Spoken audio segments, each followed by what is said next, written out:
All right. Hello, everyone, and welcome to the stream. For anyone new watching this, let me start with a brief introduction. First off, this is an 18-plus stream. I am a person first and foremost, and I like to remain unfiltered and be true to myself. In these streams, I may discuss sensitive topics and use a lot of profanity. On top of that, my art content ranges from cartoon and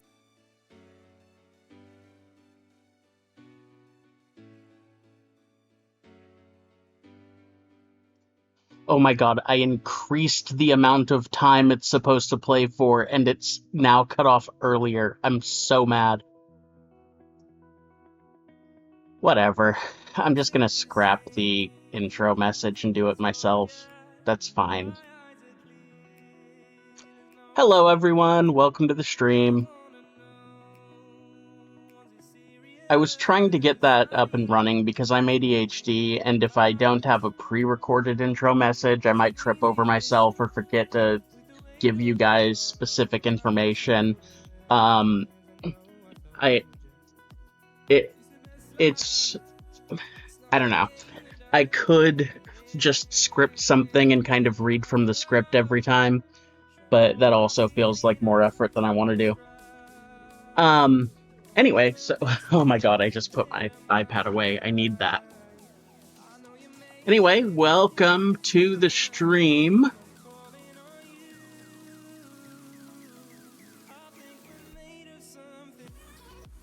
Looks like it's just me and Tuan Fuego Eris at the moment. Hopefully more people will come in and say hi and join and whatnot.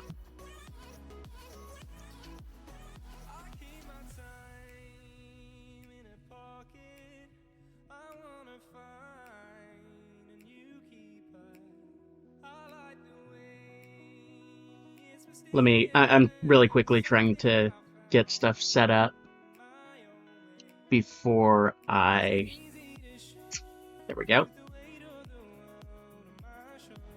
Alright, so since my stupid intro message cut out again and is being goddamn stupid,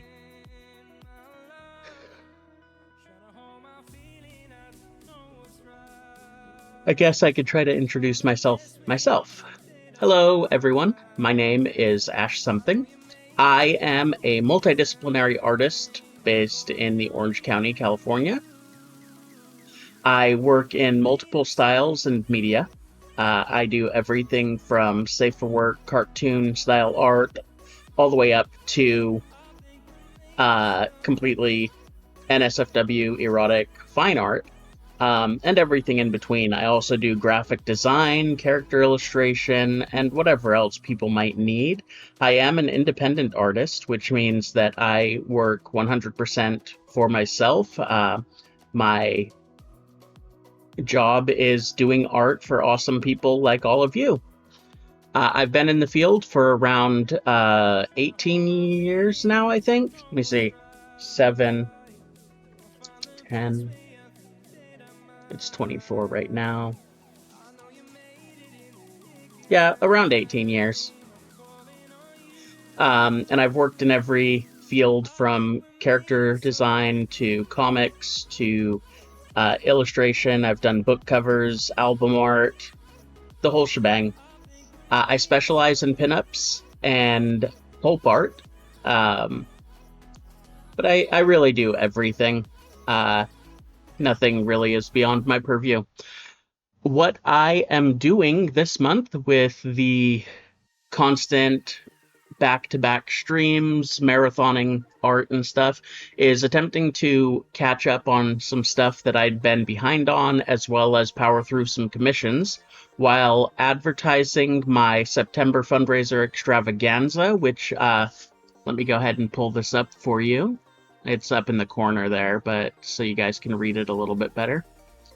The September Fundraiser Extravaganza is a month-long half-off commissions deal going on up until September 30th. There's no special prerequisites or anything like that to get this discount. All you have to do is send me a message with your commission request and get your first deposit, get your first payment, i.e. your deposit, sent in, and you'd be locked in with the price. You can also go to... Hey, Jen, can you put it in the chat there for me? You can also go to the link that is going to be provided here by Jen in a moment in chat to check that out. And if you have any questions regarding commission pricing or what I will or will not do or anything like that, go ahead and send me an email at info@ashsomething.art. I think Jen is not in chat, so let me go ahead and give you guys that link myself. Oh, nope, there's the link. And the email address is info@ashsomething.art. And there you go. All right. So with all of that out of the way, I was thinking about it. And I realized that there's kind of sometimes a lot of downtime on my stream here. So I was trying to figure out, like, should I have a preloaded topic to chat about? And as I'm drawing, today I'm going to test the waters with this information as I go, and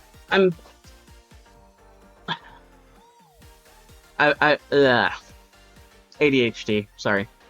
So I've been thinking the last few streams whether I should have a preloaded conversation topic for the streams, and I don't know how well that's going to work, and I feel like if I do that, I'm mostly just going to be chatting to the open air, unless somebody jumps in and, catches interest in what it is that I'm talking about. But I also feel like it's a good place for me to do that.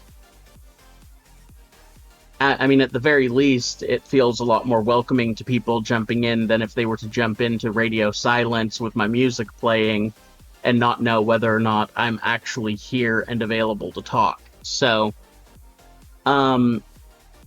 yeah. Anyway, today's topic that I have chosen is copyright law and IP law.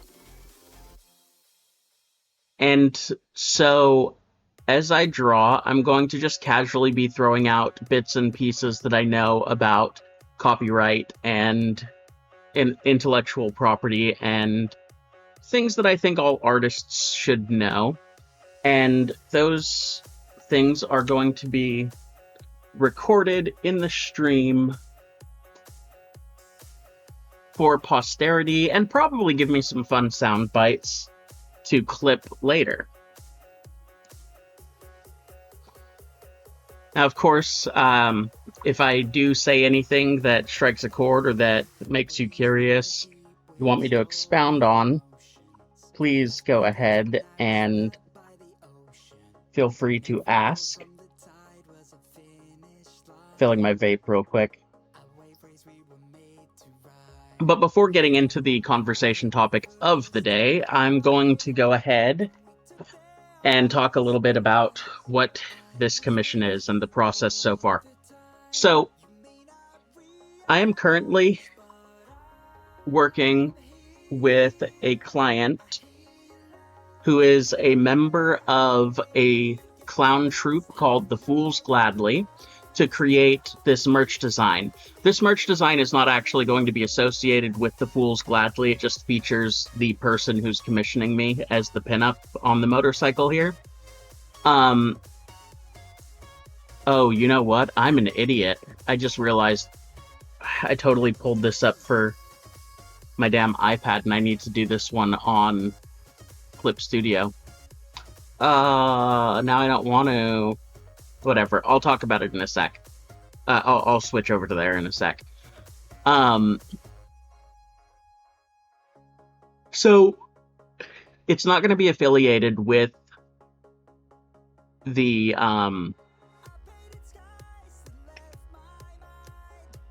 it's not going to be affiliated with the clown troupe. This is a personal project that she has asked me to draw for her.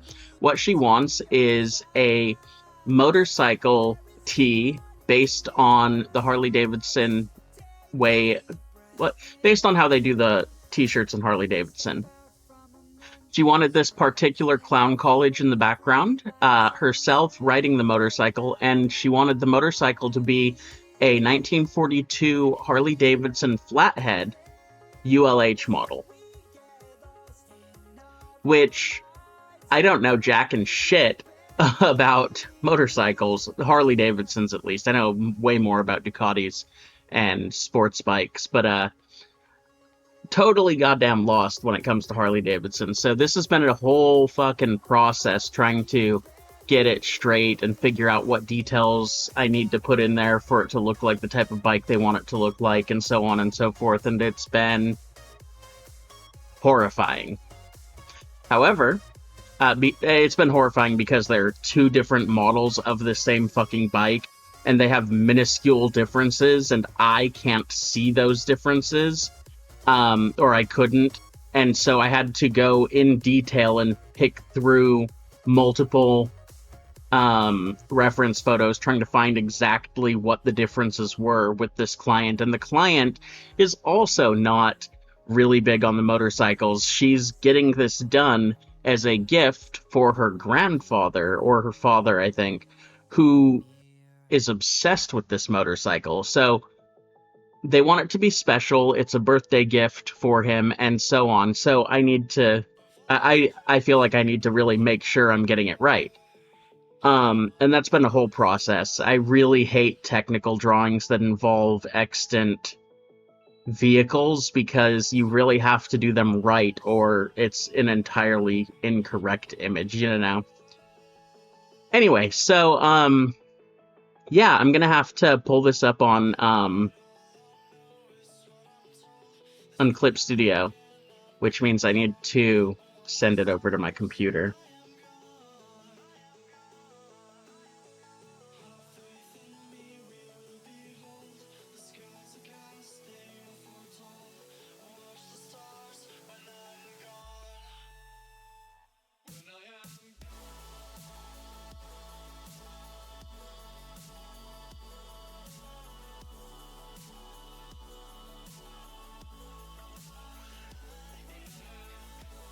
Alright, give me a quick second while I get my hardware set up properly.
Okay.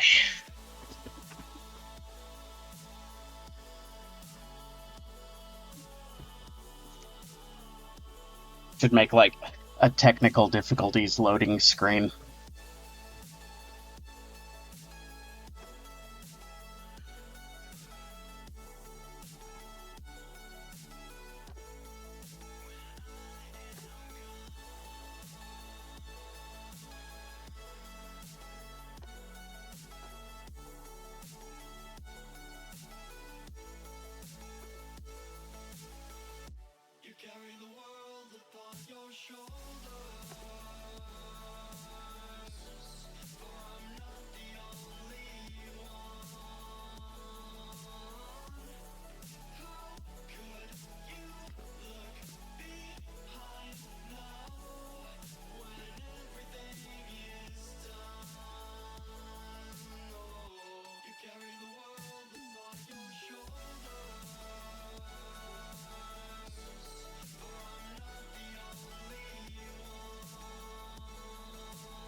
Let's see, where is it?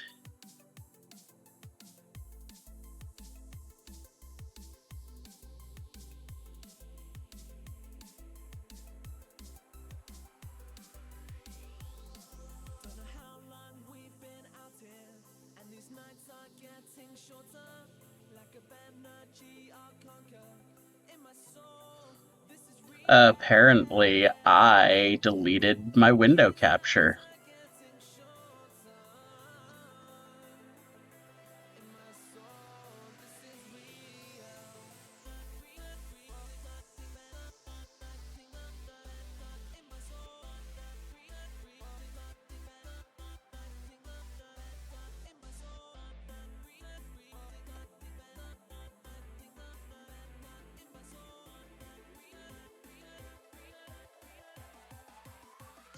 All right. And with that, we are set up on Clip Studio. Actually, kind of want to give it the same dimensions. What the hell was that?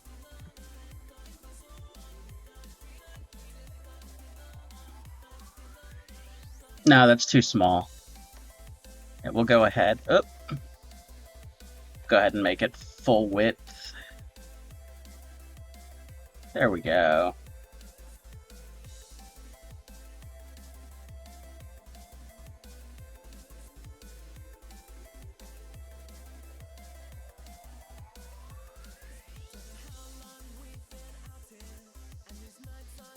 Jesus Christ. There we go.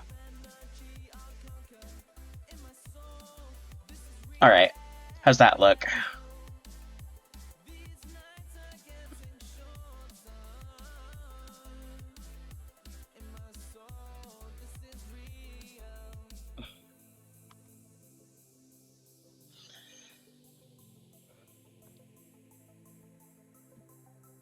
All right, now I gotta download them.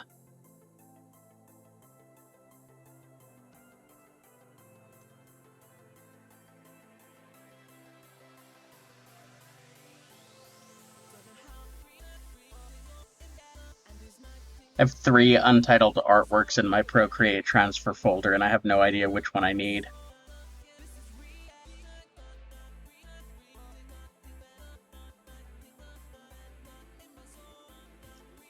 More proof that I just need to make sure to title my art in Procreate before transferring it. I even thought that I should, and I didn't.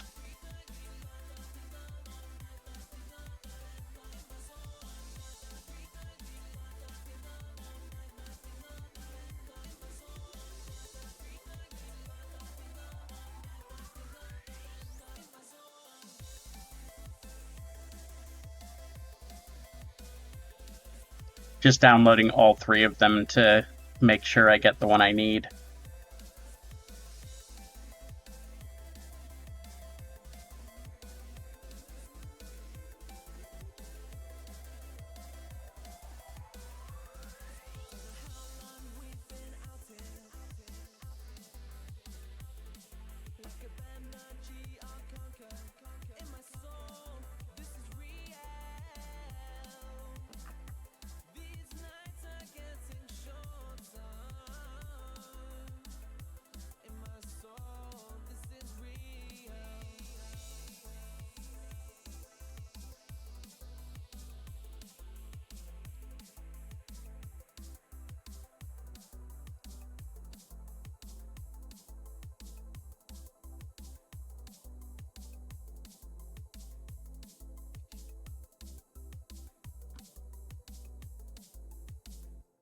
Alright, so that one is the one I need. What are these other 2?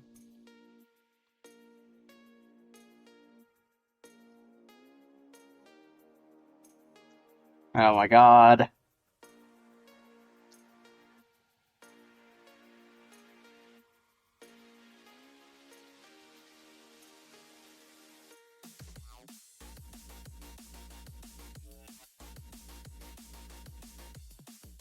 Okay. Cool. So now I can delete all 3 of those, really.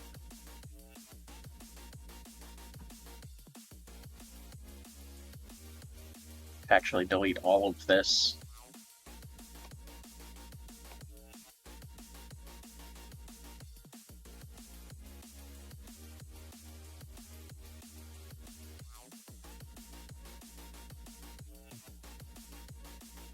Hey Raven, welcome to the stream. You guys are like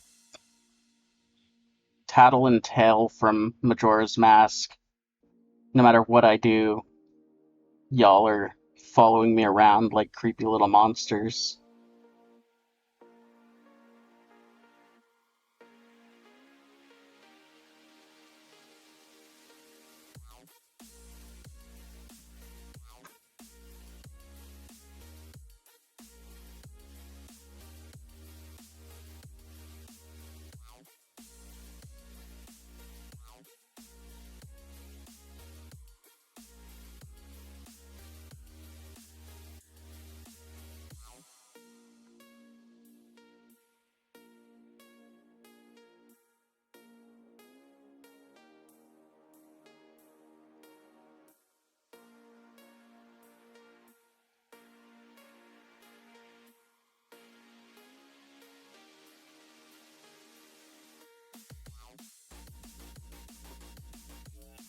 I'm fun. Thank you. Okay. So now I'm set up, which means now I should be able to properly start talking about the stupid topic of the day like I wanted to, right? Obviously, I also need to pull up references and stuff to make sure that I'm drawing things right. But for the most part, I pretty much know what I need to do. The primary difference between this motorcycle and the others is that there's no drive chain on it.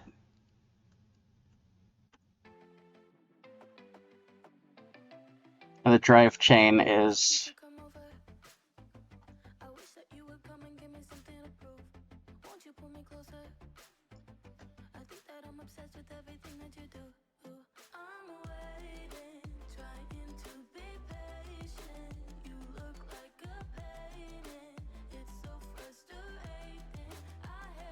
y'all, my tablet's not working.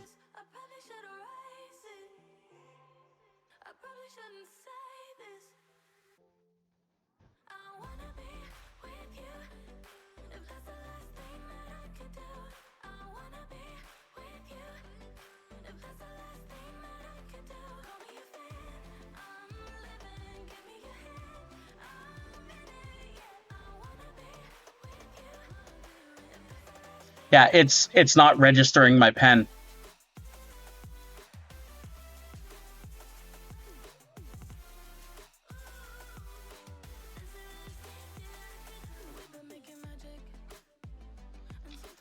Oh my god.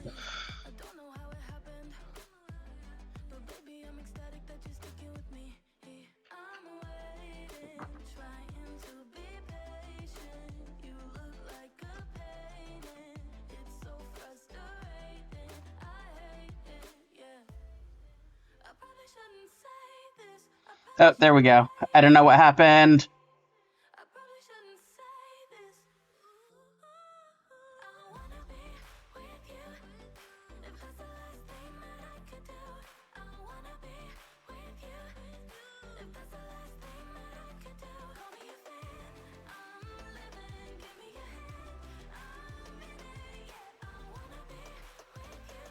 Interesting. It's registering everything except for the brush.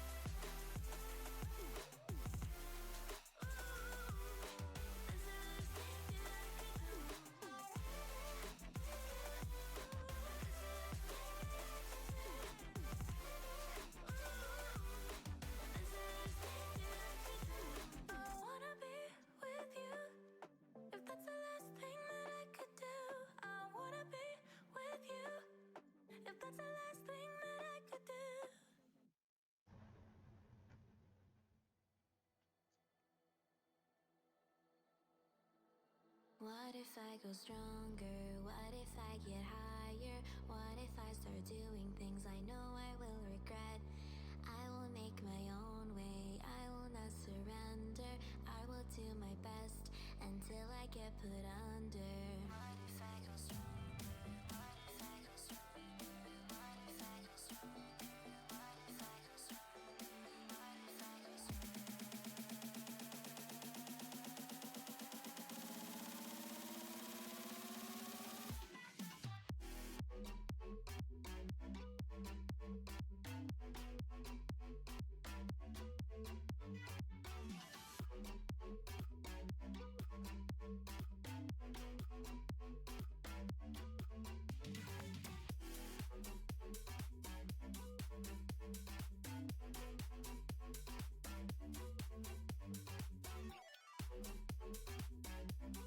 お前はもう死んでいる。何？ Christ.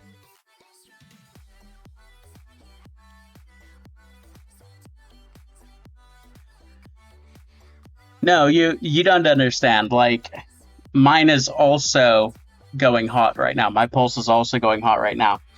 And it's specifically because, like, if it's not registering the pen, I have a problem. Yeah, it doesn't register the brush or pen tool. It registers the zoom tool.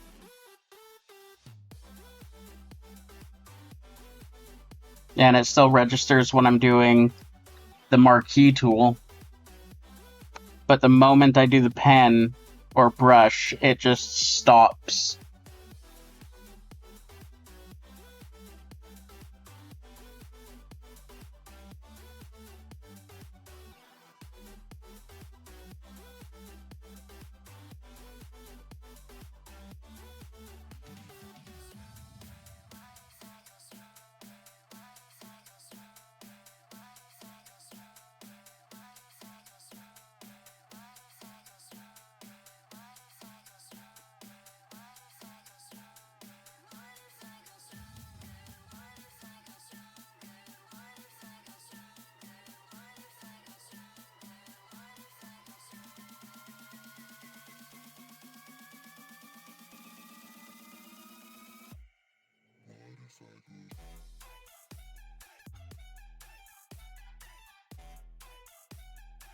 Closing it didn't do anything either.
Nope, now it's not registering sensitivity.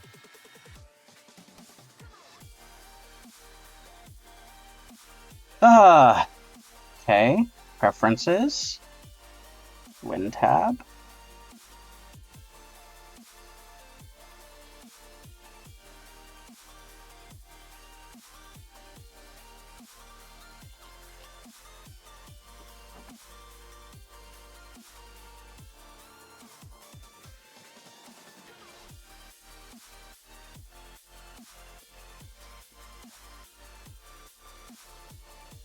Okay, I think I'm getting it.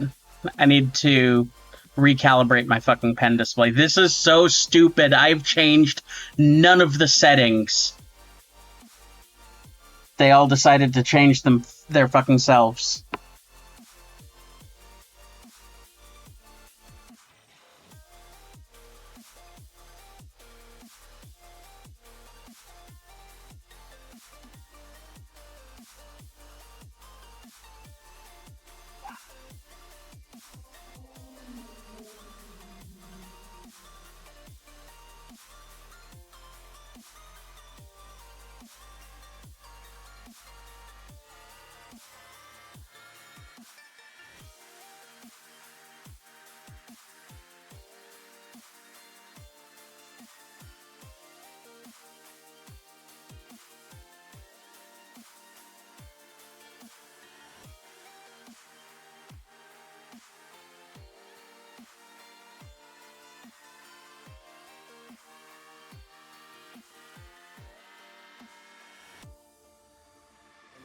Like, man, you got to have that time where you just like disconnect from the scene, just the race, like, and it's a race that I've created in my head, you know, but you have to step away from it. My father told me when I was young, don't play with fire, be careful, son. Oh my god. Figured it out. Thank fuck. I have no idea how those settings got changed. Thankfully, I'm actually fairly good at troubleshooting stuff. Oh my god, that was so annoying.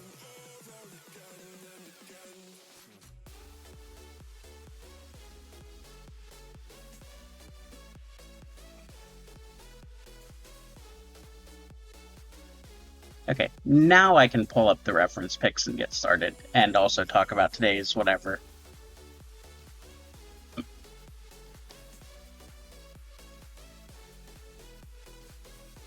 Conversation topic.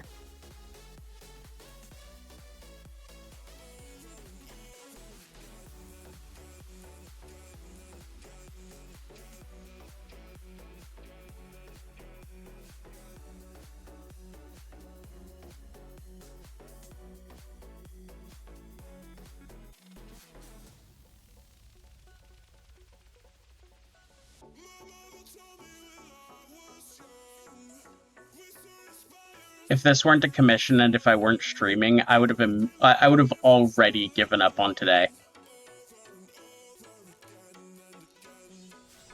I cannot tell you guys how irritating this has already been for me.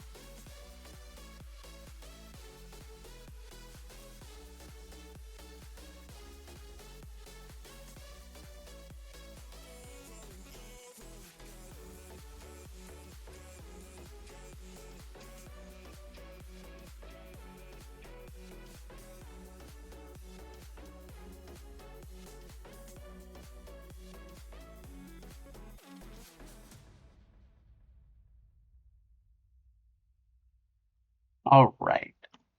So, now that I have gotten through the stupid of the day, today's conversation topic that I decided on was copyright and IP law. I've written extensively about this in my book. It's an ebook, free. Everyone can go and download it or just read it online if you want to. Jen, would you mind grabbing the link to the Google Docs or Google Drive location out of my Discord and posting it in the server here, or in chat here? Anyone who wants the book, it will be in chat momentarily. I've written this book and offer it for 100% free under a Creative Commons license, so you can read and share it however you want, as long as you do not edit it or remove the attribution from my attributions page. Also, it's just shitty of you if you take the information that I'm giving for free and try to sell it to people. It is copyrighted under my name and Ash Something Art, so if you attempt to sell it, I will very quickly initiate a DMCA, because this is free information that I've given to people for free, and I don't want people to continue taking advantage of artists by attempting to profiteer off of the work that I'm offering to people for free. Now, all of that said, copyright and IP law.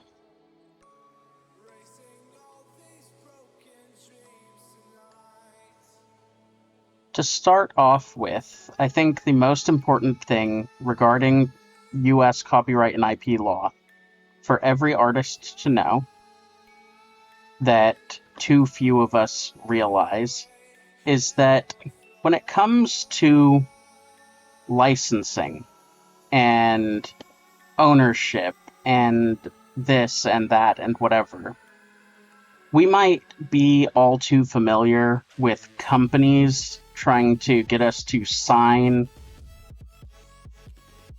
contracts that say that they are the owners of our work after it's been finished and delivered to them. Now, what a lot of people don't realize is that they make us sign those contracts specifically because if we do not sign those contracts, we are the only person who gets to decide what our art is used for, how it's used, and by whom it is used. Which means that them making you sign that contract is them making you sign over the rights to your art that would otherwise 100% be yours.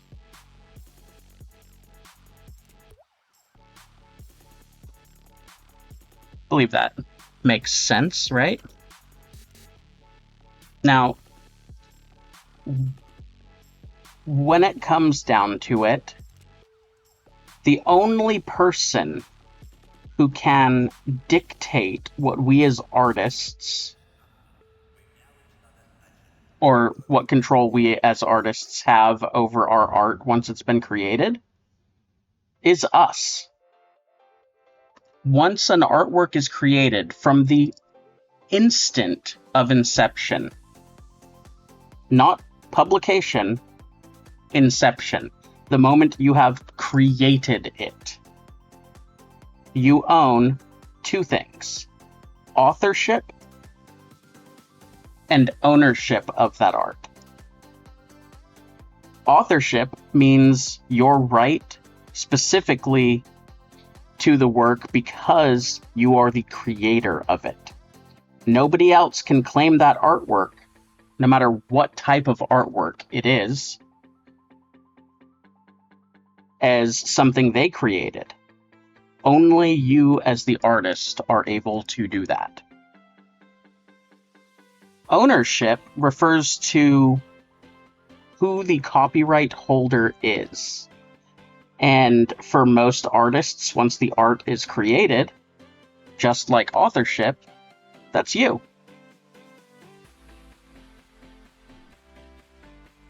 There are important tools out there for artists to familiarize themselves and use regarding licensing and stuff like that, such as the Creative Commons license. And the Creative Commons is a international non-profit organization that creates template licenses that we as artists can use to make the licensing and ownership and whatnot display side of the job a little bit easier. I do want to state, though, that Creative Commons is not giving you, an artist, the license to display and use your work. When you use a Creative Commons license or any other license, what you are doing is attaching that license to your work as if you are the one who wrote that license and saying, this is what my art is allowed to be used for. You do not need to go through an organization like Creative Commons to license your work. You are 100% the only person who can say what is and is not allowed with your work, which means that you are also able to just straight up write what licenses you have yourself if you decide you want to do something like that, so that you have a bit more control than Creative Commons gives you. Because, for example, Creative Commons is, even though they're a great company and organization, and I love them, and they do great things for the artistic community, they don't really have clear enough terminology for certain things, in my opinion. For example, there's no clause in any of their licenses, at least not as far as the last time I checked, that states you may not use this work for generative AI or in any generative AI training set, which is something that I believe 100% needs to be included in those licenses. And so for me, I include that clause in my own licenses, which I have written myself. And I implore that any other artist also do so.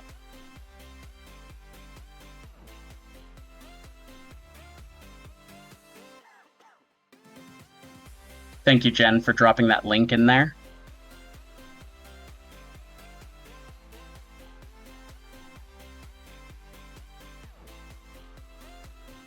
No, Raven, you're absolutely not irritating me. Technology is irritating me. Technology is so irritating sometimes.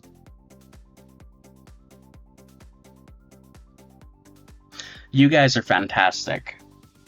I love having you guys in stream and chatting with me and stuff. Now, going back, because this isn't I didn't want to sit here and circle jerk Creative Commons. They're fantastic, but that's not the point of this conversation.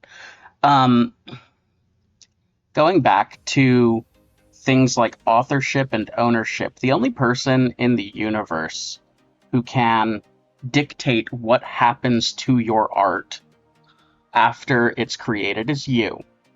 And we as artists need to make ourselves more familiar with what that means. One of the important parts that I want to talk about of all of this is things like commercial use. Now, obviously, Creative Commons gives really nice options for displaying whether a thing is allowed to be used by the licensee, i.e. the person purchasing the license commercially. However, a lot of clients, I should say, are really not up to snuff on what commercial use entails. And I believe that a lot of artists are also not up to snuff on what commercial use entails.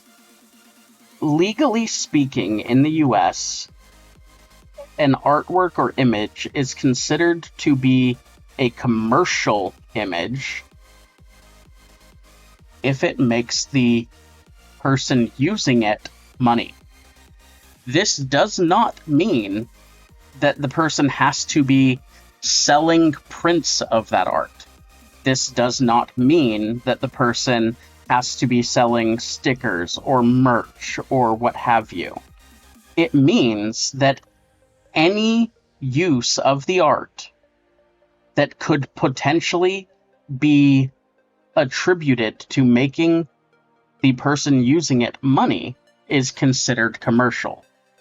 This means that using the art as a logo is considered commercial use. This means that presenting the art as a profile picture on a monetized business account, i.e. Twitch or YouTube, is commercial use. It does not matter if the person using that art is selling prints or not. If it is up on their YouTube, if it is up on their Twitch, if they're using it as the logo for their business page or the profile picture on their business page on Facebook, those are all examples of commercial use. In the business world, the commercial art world, if somebody is using an artwork like that, more often than not, they've had to sign with the artist a commercial use contract that dictates that the company or person or whoever it is that is using the artwork commercially has to pay royalties to the artist, not based on every dollar or something like that that is made, but based on every instance that that logo or design or artwork or whatever appears in print under that business's name. And for verification on that, just if you want to look up what I mean, go look how much money the artist who created the FedEx logo made and how long they were being paid royalties and everything like that. Like, this is not something that we as artists should be fucking around with. We need to be claiming the rights over our art that we have over that art. It's incredibly common. I'm seeing it more and more every day, essentially, where artists are just giving commercial use rights to their art over to everyone as part of the bargain, which is making it harder and harder for artists who do commercial work to actually charge what they're worth. And so it's really important that we all, as a whole, just start respecting ourselves in this regard, because legitimately we're all losing out on money because of it. And not just money, but it's these big companies are legitimately trying to take advantage of the fact that we as artists don't know our IP rights and just sneaking things into contracts with us that sign more and more of our rights and more of the things that they're supposed to be paying us for away. So, get up to date on all of that, you know? Respect yourself, learn those things. Super important. Not doing so is not very demure of you. Or whatever you children are saying these days.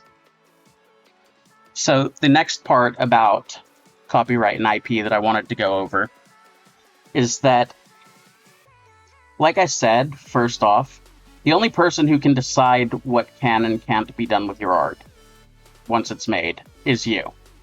And I also said that you can create your own contracts and stuff like that. The book that I linked above, or that Jen linked for me, rather, goes into a lot about contracts and stuff like that, but I wanted to give some examples of things that you should absolutely be putting in contracts, and talk about that a bit more, because when it comes down to it, since you're the only person who can decide what's done with your art, you're the author, the owner, all of that, then understanding legalese and understanding contracts and everything like that is incredibly important. And familiarizing yourself with what things you should have in contracts is also incredibly important.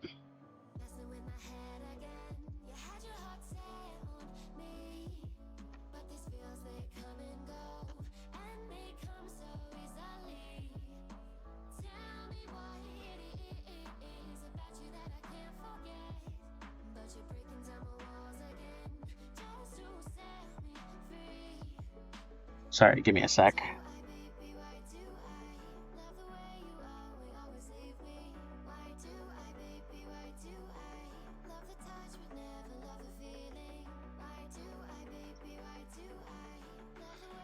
Okay, so when it comes to, I'll skip over the contract bits right now, and I'll talk instead about terms of service, right? If you're a professional artist, yes, Jen, exactly. Know your rights and demand your worth.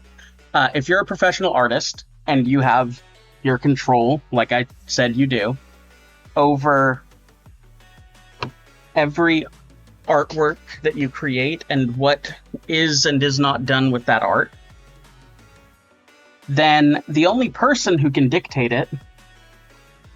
those things is you. And the way that many artists do that is by creating a terms of service page, which they display on their website, or they display on whatever social medias, or they put it mixed with their price sheets or what have you. Personally, I have my own dedicated page on my website, but however you want to display your terms of service or send it to people, you can do it your way. A terms of service page is not a contract. It is not legally binding. However, you should be able to make at least some kind of a case against any client who uses your art in a way that does not conform with your terms of service, so long as when they commission you and before you start the art, you have it on record that you've sent them to your terms of service page. And so long as your terms of service page remains public. That's an important part. It has to remain public. It has to be able to be seen, not just by the people you link it to, but anyone who comes to your website or social media. That way, if they end up saying something like, oh, well, I didn't know, and try to lie that you didn't send it to them, you can say it is a matter of published public record on my website, and has been since whatever day you wrote it. In your terms of service page, this is where you want to outline pretty much everything that is important to you as an artist. Do you tell them that your art, that you allow commissions to be used commercially just because the client paid you for the work? If so, that's referred to as a work for hire setup. It is not the status quo. A lot of people who commission artists believe that it is the status quo, that just because they paid you money for an artwork, they can automatically already use it commercially. I personally separate commercial use out into licenses that can be purchased, and I make it clear that anybody who wishes to use the work commercially has to purchase one of those licenses. If you do not tell your client that commercial use costs extra, if you do not direct them to your terms of service page where it says commercial use costs extra, if you do not do those things, then they can make the case that they didn't know, and therefore their commercial use of your art should be allowed. And as unfortunate as it may be, or may sound, they will probably win that case. Now, I'm aware that an ad is coming up in like 20 seconds, so I will hold off on making my next point.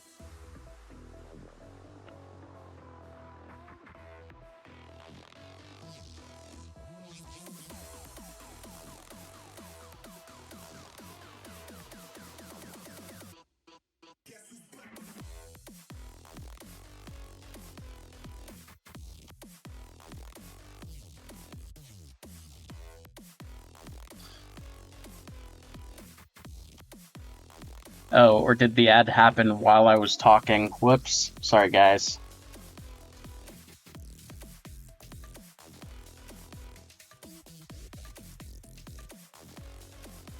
I also kind of may or may not have just forgotten my train of thought. Rip.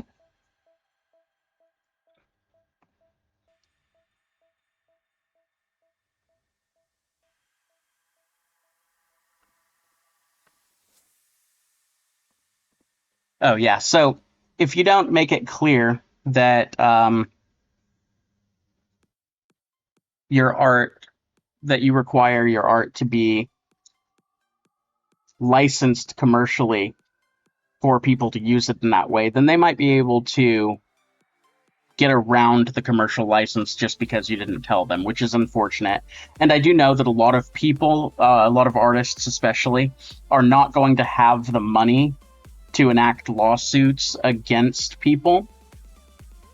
However, it costs nothing to do a DMCA takedown. And you as the artist, if you can prove, i.e. if you have published an artwork, that you own that artwork, all you have to do is enact that DMC takedown on every single instance of that person putting that artwork up, and they'll take it down. You just have to make sure to publish that artwork on your own Facebook page, on your own website, on your DeviantArt portfolio, which is why I put those up everywhere. So I can always have a link to give to the Digital Millennium Copyright Organization, which is what DMCA stands for. Digital Millennium Copyright Act. There's an organization behind that. So that I can always initiate a DMCA takedown, not just if a client is being shitty, but if my artwork is stolen or anything like that. And so I also recommend getting all of that stuff locked in for yourself. Guess who hates all of this? Just like, the more I try to draw them, the more they just get lost in the shape here. Okay. DMCA takedown, blah, blah, blah. So some important things that I believe you as an artist should put into your terms of service, right? First off, if you are creating characters for somebody, or for clients in general, not a somebody, but any somebodies, you should always make a note to them in your terms of service that if they want the rights to the character, since you have created the character for them, they have to purchase those rights separately from the commission. Because what they've hired you to do is create artwork and a character design that is yours. When Donald Duck was created, Disney owned that, right? And because Disney owned it, the artist wasn't able to take it with him when he left Disney. And that's only because of the contracts that he signed with Disney that said Disney is the author and IP rights holder to that character. And that's basically how it goes for literally everything. In instances where the contract saying that those rights are not given to the hiring company, then they have to pay royalties to you as the character creator, just like with the logos that I was talking about earlier. So it is incredibly important for you to make sure to keep track of those things and get them into your terms of service, because otherwise you're basically giving away what any company would be able to, or would be forced to pay hundreds of thousands of dollars over the span of like 10 years to be able to keep the rights to.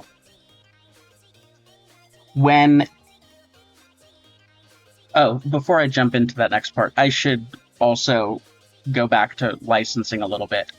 When it comes to commissions, everyone kind of... Yes, exactly. The timestamps and dates on posts help a ton. When it comes to commissions and doing commission artwork, one of the things that I see all too often is the fact that, or is people sitting there selling their artwork and then not stipulating that the artwork is either commercial use, or not stipulating that the artwork is not stipulating commercial use, not stipulating that the artwork is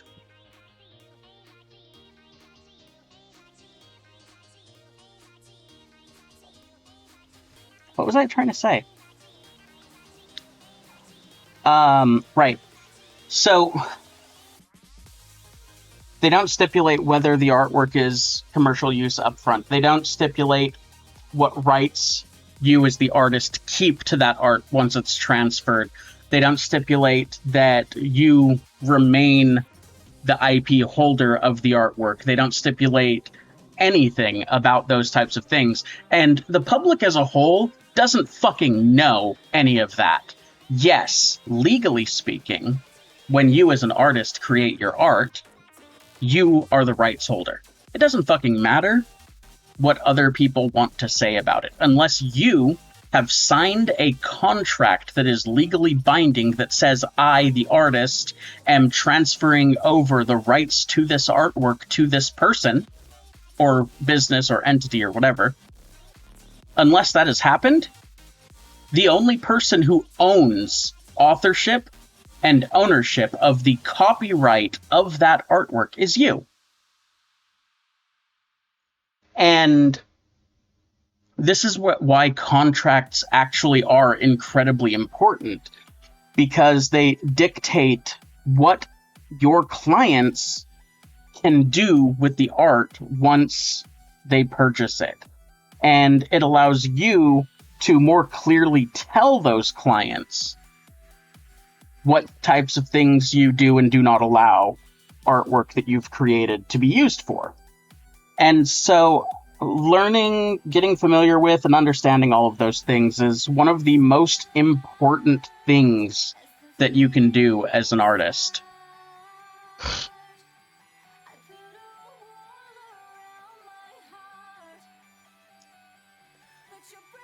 When you're creating your terms of service, you should always make a note that the rights holder remains you of any art that you create.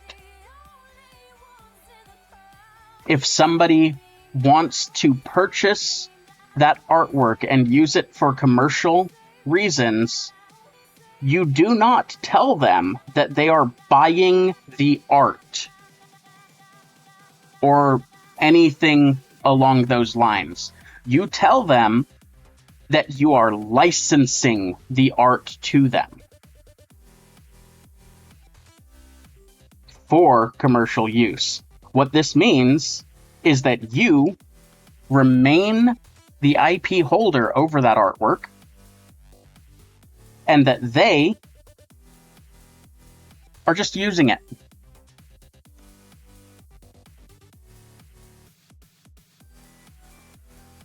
This means that they have to credit you as the artist.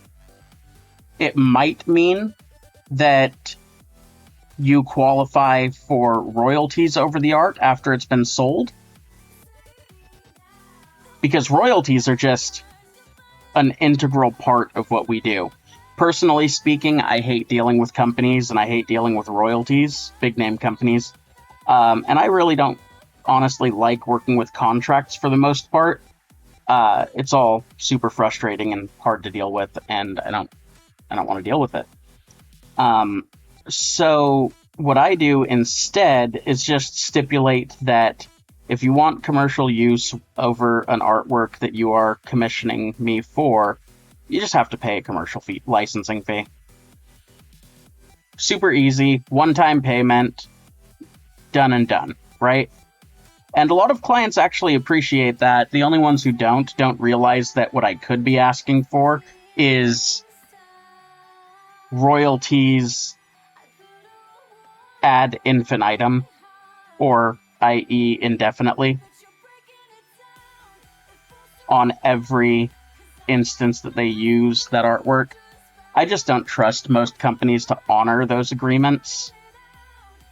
Which, I mean, obviously companies out there, especially if they've signed a contract that's legally binding, are going to honor those contracts. Because the alternative is you suing the absolute shit out of them and getting way more money than they originally bargained for out of the contract.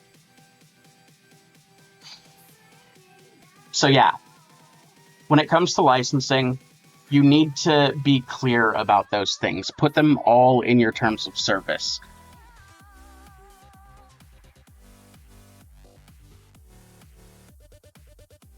I hate everything about this thing.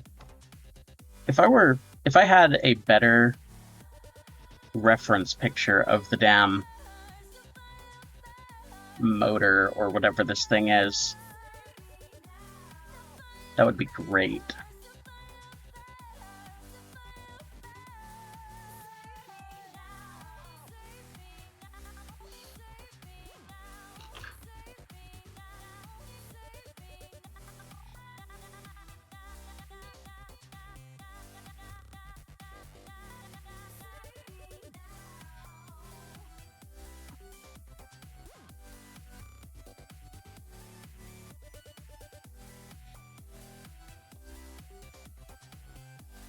There we go.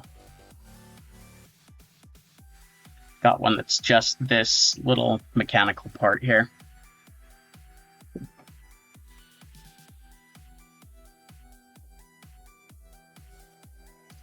It definitely means fighting back against decades of companies trying to underpay artists. Exactly. Basically, it's us finally trying to take all of this shit back into our own hands and say we're not fucking dealing with your bullshit anymore. And it's really important. Like, more and more artists are being taken advantage of and losing out because companies are trying to underpay us and just be shitty all around. And the best way to fight back with that is knowing your rights, knowing everything about the industry.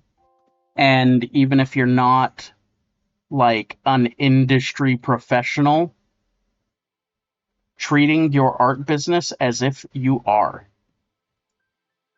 And I mean, that'll get into pricing and stuff like that as well. But if you want to learn how I feel about pricing and get some advice on that, that will not be the topic of today's discussion. And I would recommend just going and checking out the book that was, again, linked in chat by Jen. Again, thank you for that. I spent a lot of time and effort putting that book together, so please definitely go ahead and look at it. Especially if you like any of the stuff that I've been saying so far. Now,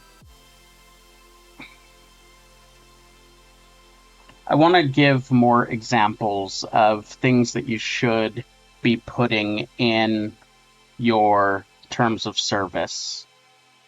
You shouldn't be limiting your terms of service to, like, just, oh, you can use this commercially, right? You should be slapping in there everything about your art. You don't want it used in AI databases, that should be in there. You don't want it used commercially, that should be in there. Requiring a license to use it commercially, that should be put in there. Requiring a specific license to use it for personal reasons, that should be in there. If you are an artist who sells adoptables, this is a fun one that you should really pay attention to. But the licensing thing that I was talking about a minute ago, you need to realize that when you sell adoptable characters, using that terminology, sell, when you sell adoptable characters, you are signing your IP and ownership rights to that art over to whoever's buying it. Meaning they don't need to credit you. They don't need to act like you had any part in the creation of that character. It does not... It's not a good setup. Like I was saying earlier about the whole Donald Duck thing, what you need to be doing is when you're selling adoptables, you need to put in your terms of service that your adoptables are being licensed to the person for either personal or commercial use. Like, you need to stipulate and make sure that the wording is there that you are licensing it to that person, not that you are selling it to that person. Because those two things are two completely different things.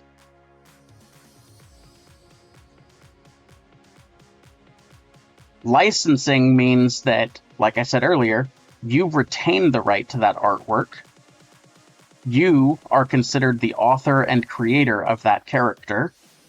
You can keep that artwork and character in your portfolio, and not a damn person in the universe can tell you you didn't make it, or claim that they made it instead.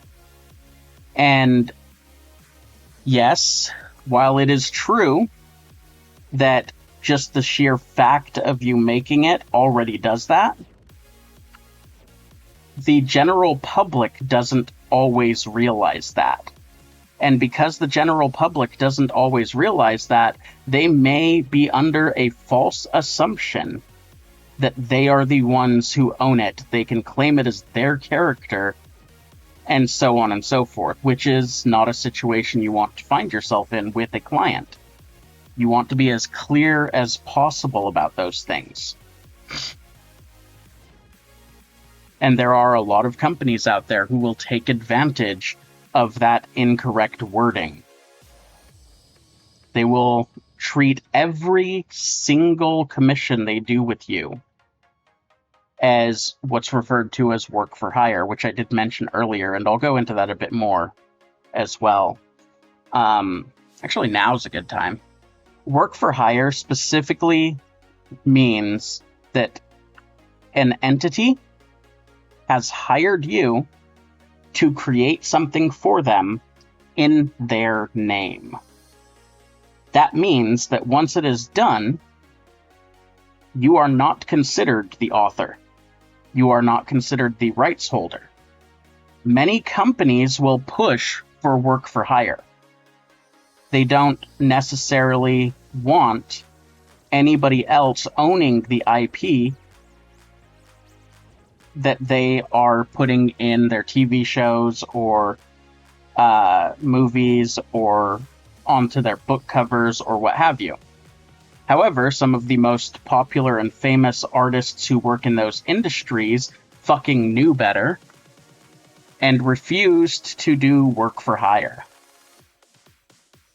Gerald Brom, for example, one of my favorite artists who I've talked about at length. Very popular, very famous for doing much of the art in Magic the Gathering, very popular for doing much of the art in D&D, specifically some of the 3.5 and 4E art. I'm not sure if he continued on into 5th edition. Very popular for doing pretty much all of the art, a lot of the art at least, concept art for the entire Diablo franchise, from Diablo 1 all the way up to Diablo 3. I do not know how much of a hand he had in Diablo 4's art, but he retains all IP rights to his art after it's created, which allows him to use that art in his own publications, for example. Like if he does an art book, he's able to present that art in the art book that he does, that he's put together. It's not just limited to the like Wizards of the Coast official art books or whatever. So super important to understand those things. Like always stipulate that you're not doing work for hire, that you are retaining authorship and ownership of the art, that you are requiring the company to pay you royalties on this if you create it, and so on. And when you create things like your adoptables price sheets, slap it on there as well, that they are licensing the character, that you remain the owner of that character and IP. Just as a way to protect yourself, and if they ever decide to use it commercially or anything like that, you can be in on profiting off of the art that you created, because those are the ways that people and companies prevent us from profiting off of our own art, putting the profits solely in their hands. And you never want to be in that situation. You never want to have somebody else making all of the money off of your art. Now, does this mean that everything I'm saying here should be like 1000% every instance your status quo? No. My opinion is that it should. Absolutely. But if you say you work for people on Twitch a lot, right? Here on Twitch, they need everything from Twitch overlays to logos to emotes, character art, and stuff like that. Like, there's a big, thriving field of specifically Twitch-related art that can be done. And if you want to do your art for people here on Twitch, And you're going into it knowing and understanding, like, yeah, these are all going to be commercial use because that's literally what Twitch does, you know? You can do, for example, something like a package specifically for Twitch users where you're like, hey, yeah, commercial use is included in this package, so it's a little bit of a discount. You get X amount of emotes, you don't have to pay royalties, and so on and so forth. And there are a lot of people who are on Twitch who will look at your pricing and be like, no, that's too expensive, I'm not gonna fucking do that.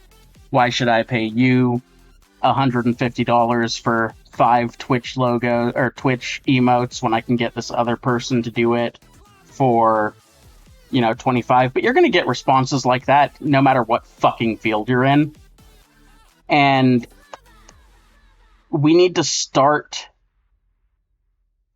as artists being more okay with laughing in their fucking faces when they respond that way. Let them. Oh, you can go and do this with another person? Cool. You approached me for my art. You're not going to get my art for anything less than I deem appropriate,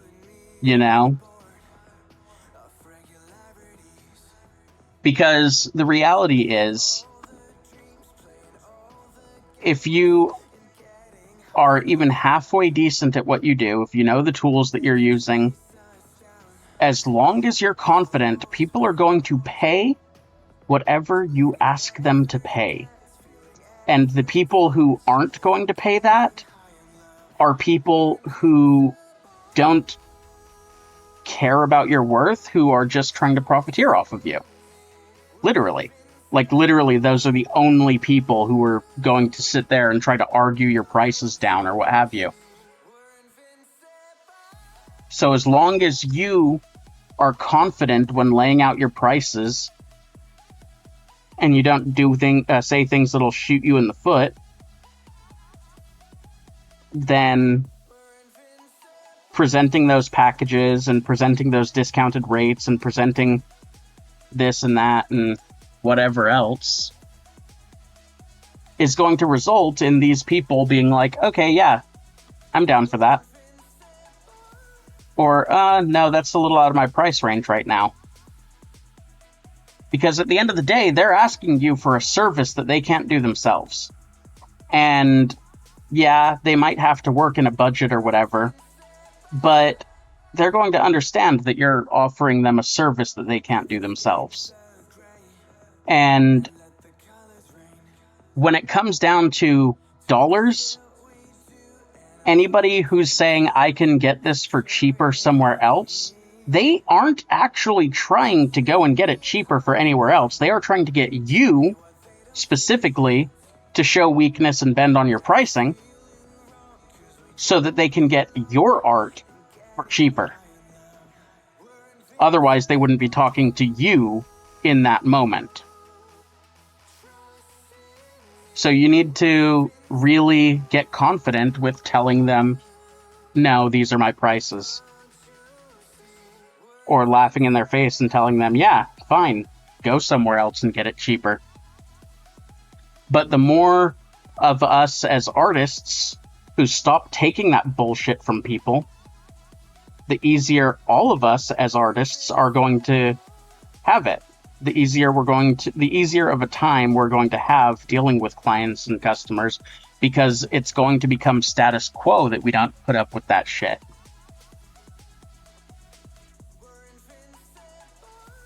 And you might ask, how does this tie in to IP? Or property rights, or copyright, or any of that? And it ties in because all of those assumptions that people make, a lot of the time, like if you're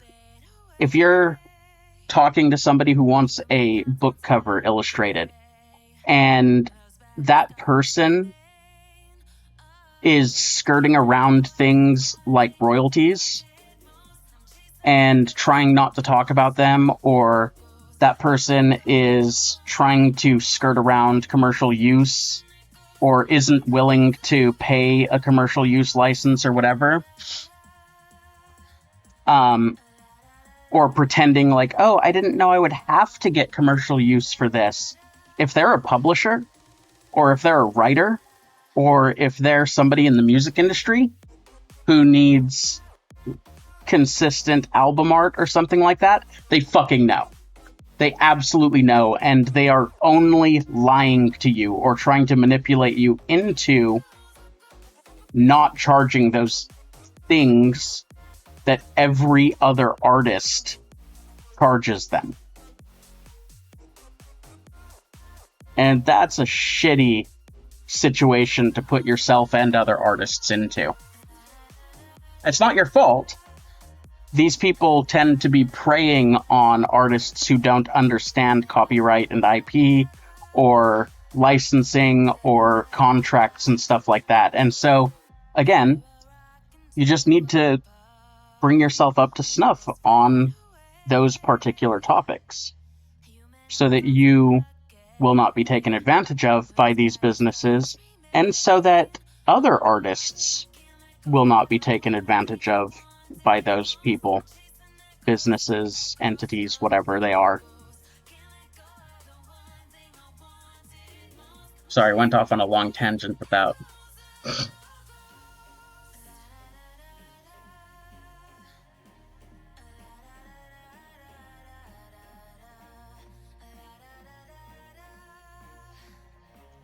like pre-made loopholes to screw the artist, exactly.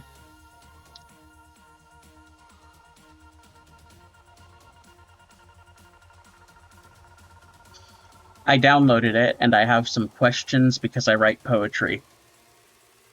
Sure, go ahead, ask whatever questions. If they're off topic for this chat, probably hold off on them, but feel free to ask me anything in either,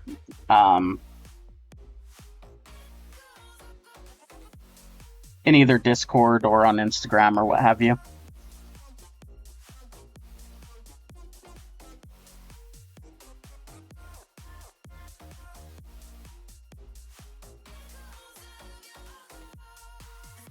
So the reason... Actually, let me keep going through chat real quick here. Like pre-made loopholes to screw the artist. Which ones were loopholes? Or what loopholes were you talking about?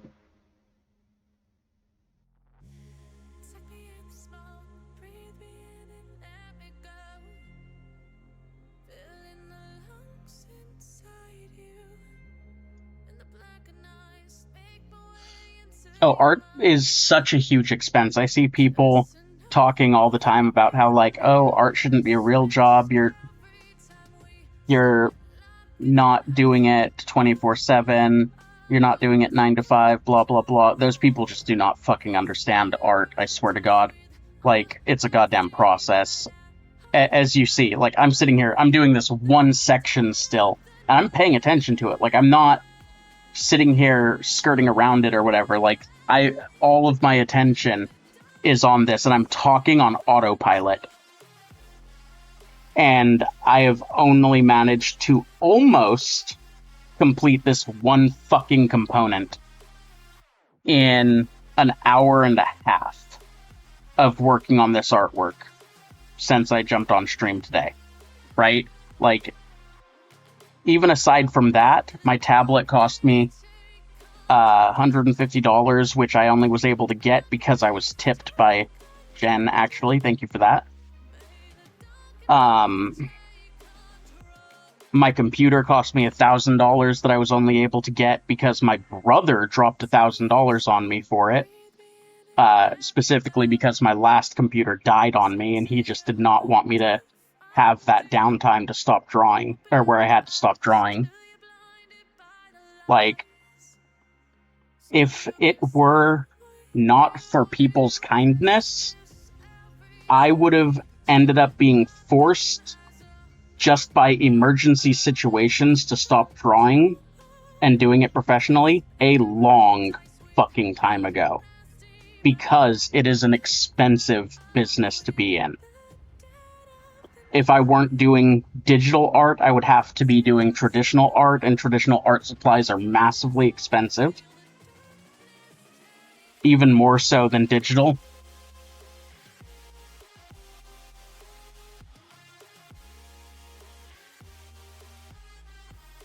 And you have to continuously update your traditional art supplies and buy new ones and everything like that. So it can be hell going that route.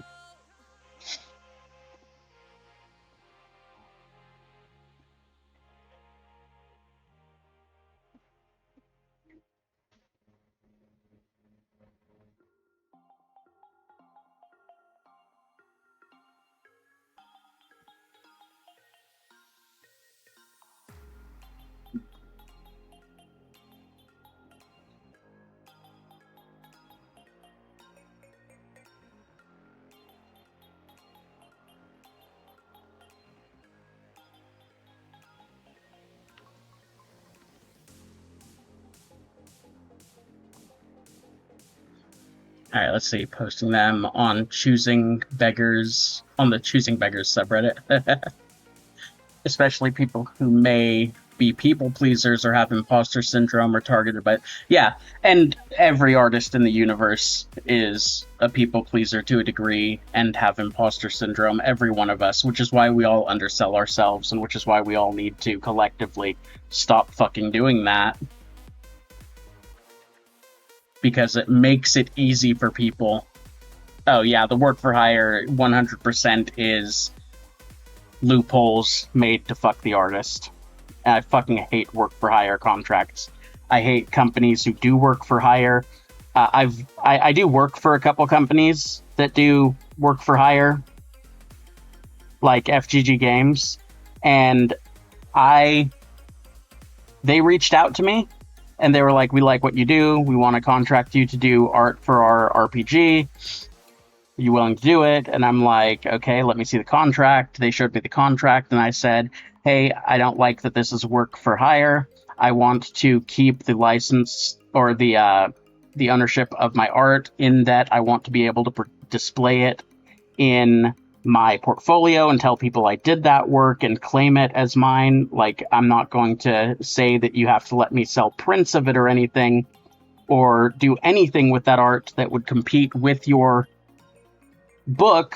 However, if I cannot say that I did this art, this shoots me in the foot because I am an independent artist, and having that art updated in my portfolio and being able to say, hey, I worked with this company as they were growing and getting big, and here's my art from that work, is how I'm going to be able to get future work from other companies." And they were like, "Oh no, I totally agree with that, and the work for hire part of that does not mean that you're not allowed to display it in your portfolio or anything. It's just that we, as the company, want to have the exclusive publishing rights to it." And I'm like, "Oh yeah, that's fucking chill then. Go for it. Let's do this." They also pay what I'm worth. More often than not, they pay me more than I would have charged for a project. I don't really get a lot of work with them. Probably one or two projects every couple months. But it is consistent work also, which is awesome. So you just got to find the clients who understand the field and are willing to treat you as if you're a part of that field. And who understand that fucking AI art can't be copyrighted, so going the AI route is the worst fucking thing they could be doing.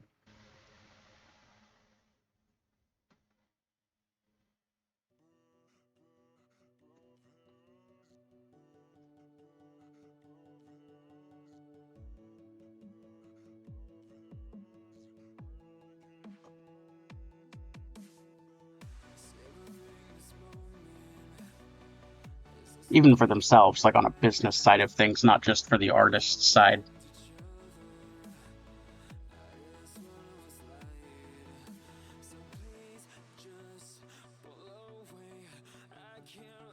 So what would it take to create a proper user agreement that requires accreditation and written permission for non-commercial use? Well, I can show you mine. On one hand, you could just go to the Creative Commons website and pull down their stock non-commercial use agreement, or you can write your own. Understanding terminology is important.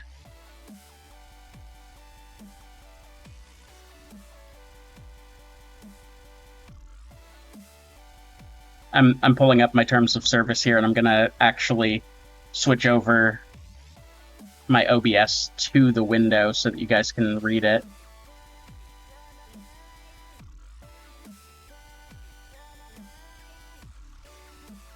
Okay, let's see. Say window capture.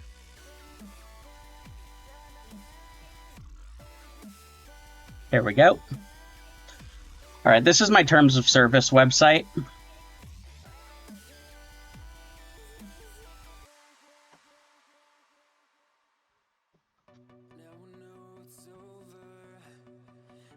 I needed to...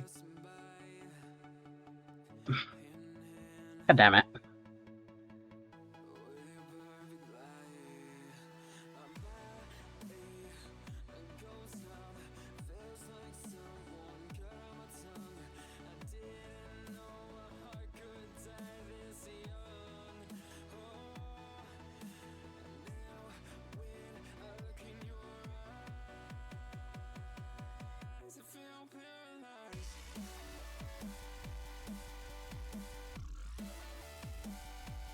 There we go. Alright, sorry. That was dumb. Okay, so... First off, I put right at the top here a quick introduction, that I'm clearing up misunderstandings and laying out my own boundaries and stuff. And then, by submitting payment to Ash Something Art, you are agreeing to these terms. Read them carefully and ask questions if you have questions. As a general rule, an artist's rules are theirs to make, and therefore there tends to be a lot of discrepancy between commissions if you jump from artist to artist. So it's important that you learn your artist's terms whenever you start working with a new one. The below terms are for my person-to-person commissions, for business pricing packages, work-for-hire agreements, retainer options, or other contract work, including work requiring a NDA or other such. Please email me. For the first section, rights, copyright, and ownership, right at the top. I am so 100% just on this shit, and I want every artist to be as well. Many artists are happy to work predominantly on what's referred to as a work-for-hire basis. This means you hire them to do art, and then you own the art once it's complete. However, this was made fashionable by the corporate art world, and in reality, unless contracts are involved stating art is work-for-hire, the artist always retains ownership or authorship of that art. I lean into that mindset, and when you commission me, I retain ownership of the art because I'm the one drawing it. This means that the only person who can copyright, claim the art as theirs, etc., once it's done and delivered, is me. And again, this is right off of my terms of service page. Like, I am blatant about this shit. As the commissioning client, you are purchasing a license to hold, which is similar to what people who buy paintings get. Yes, they may have and own the physical copy, but that doesn't mean they can make reproductions and sell prints of the art just because they have the painting itself. Intellectual property law is clear that the creating artist is the only one with that right. What this means is that you are free to display the art, digital or traditional, however you see fit, as long as you are not using it for commercial reasons. Commercial reasons can include selling prints and merch, but it also means display on monetized content like the background of a Twitch stream or in the banner or profile pic of a professional and monetized Facebook page. This also means that you cannot copyright the artwork once it is purchased, as I am already the copyright holder. The actual license I grant with my artwork when you commission it is outlined by Creative Commons here. This is the license you as the commissioner are granted, not the public as a whole. Creative Commons by NCND. That Creative Commons is specifically broken down. By means attribution rather. It means they have to credit me as the artist. NC, non-commercial. ND, no derivatives. That means that they are not allowed to take that artwork and then make something similar to it or make derivative copies of the file, meaning they can't crop it, they can't recolor it, they can't change it in any way. It has to remain as it is. This is the rule for my base commissions. However, I do also offer 3 commercial licenses. See, all of this stuff that I've been saying up until this point, I clearly state these things as directly as possible in my terms of service.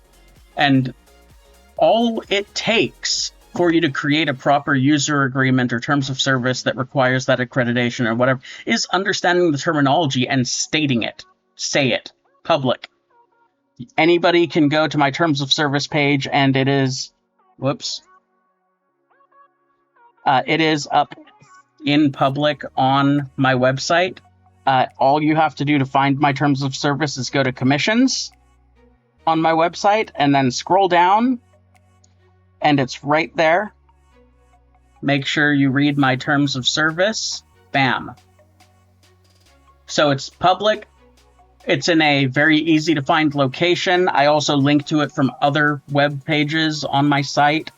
And so have it public, have it easy to find, give the link to people who commission you, and so on and so forth. Those are the most important parts. And then when you're writing it, be clear about the terms that you are setting. I'm not going to go into the 3 commercial licenses that I have, but you can read them on my website. Gen AI training and NFT policy. I do not use AI in my artwork, and I do not sell my art as NFTs. Ash Something Art has a zero tolerance policy against the training of AI datasets using my artwork.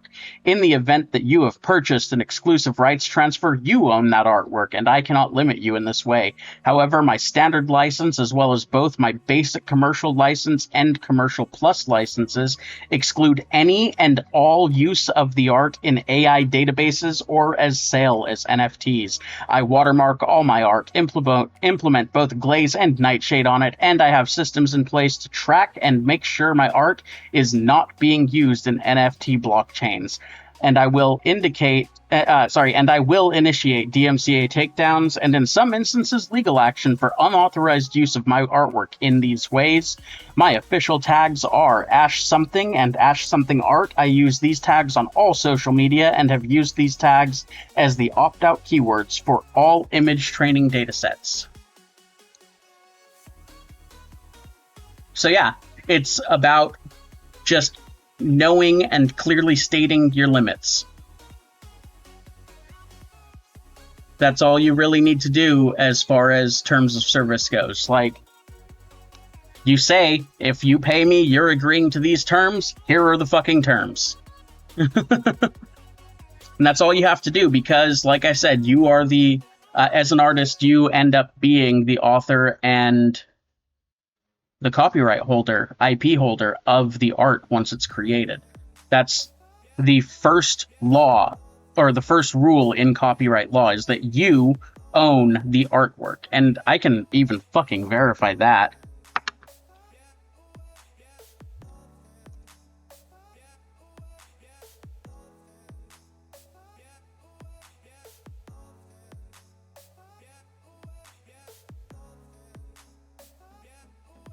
The answer is simple. So the question I put, copyright law. Who holds copyright over art once it's created? The answer is simple. Copyright exists from the moment your work is created and fixed in a tangible form.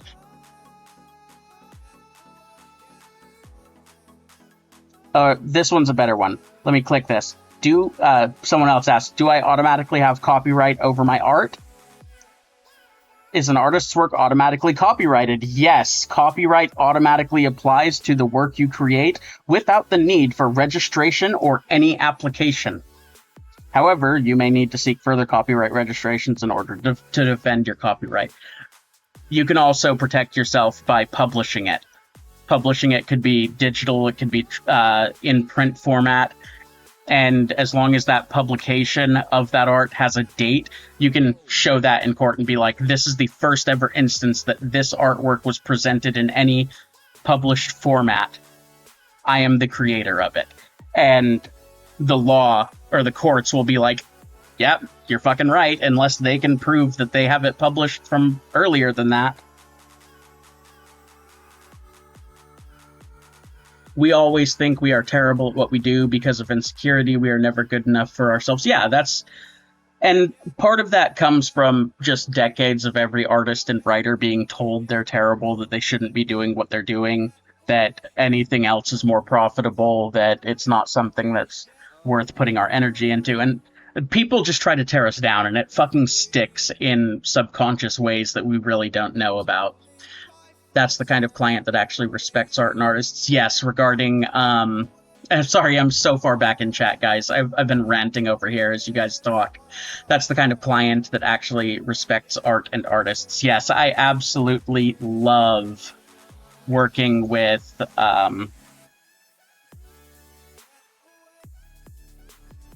FGG Games. They're a fantastic company to be working with. Alright, back to Clip Studio. Thank you. You're welcome, Raven. Curious question. Ask your questions. Make your asks. Gene Wilder, Willy Wonka. No, don't stop. Come back. Oh, you're talking about that you get nothing. Yeah, no. That's how I feel about all of this. Like, the only fucking person that's going to protect your goddamn art is you, and if you don't know your copy or like your rights as an IP holder over the art that you're making, then you're fucking up so goddamn bad, and you need to fix that.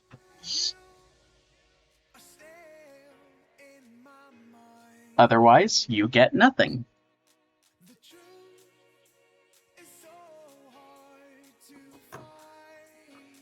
Raven, what was your curious question?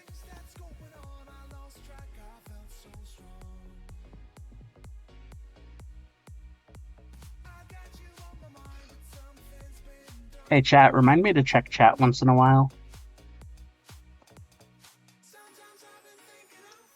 So have I done right by you when I credit you on my socials? If I am going to be honest, most people don't. I do not believe that you have done anything that struck me as incorrect or negative or anything like that. The only thing I'll say is that, like, the most common issue that I find with people when they post my art that I've done for them on social media is that they make the damn post private. Come on. Like, nobody's gonna fucking see that except for 10% of your own following. And that's not a you thing, that's an everyone thing. Nobody ever posts it publicly, and it kneecaps my ability to get new viewership of my art, which it's not something I can blame them for, and I've never brought it up to any of the people who do it, because they obviously keep their profiles private for a reason, and their posts private for a reason.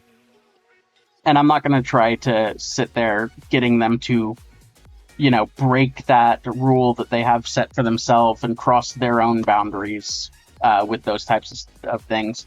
As long as you credit me as the artist and say, hey, Ash something did this, and link to either my Facebook profile, which is Ash Findler Locuson, or my Facebook page, which is Ash something, or if you're on Instagram like you are, link back to my Ash _something_ art page. That's fine.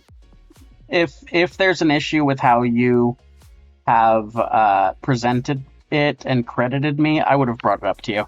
I am very strict with that stuff.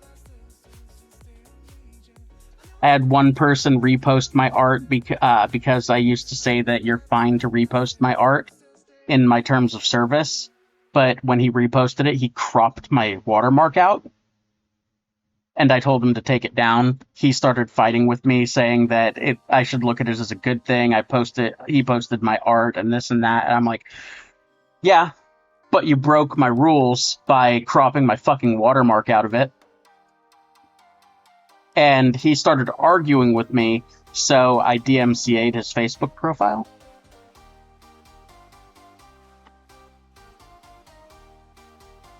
Because we do not fuck around with proper artist accreditation in this house.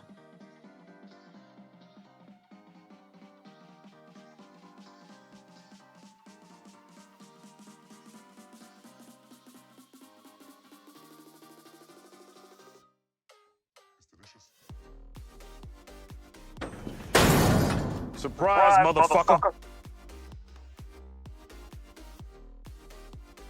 Now, a lot of people who try to take advantage of artists are banking on the fact that we're not going to protect ourselves.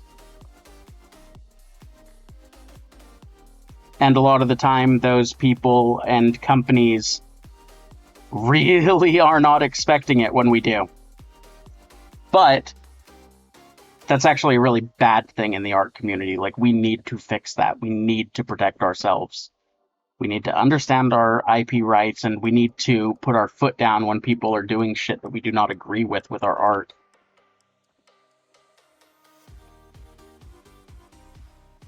Alright, I think I've started to finally be okay with this section. Y'all, 2 fucking hours, I swear to God. One component, 2 hours. If someone asks for your poems to use for an event like that, charge them a licensing fee, and declare exactly what that license entails, what they're allowed to use it for, what they have to pay you, if they have to pay you royalties, if they're publishing it after the event, all of that shit.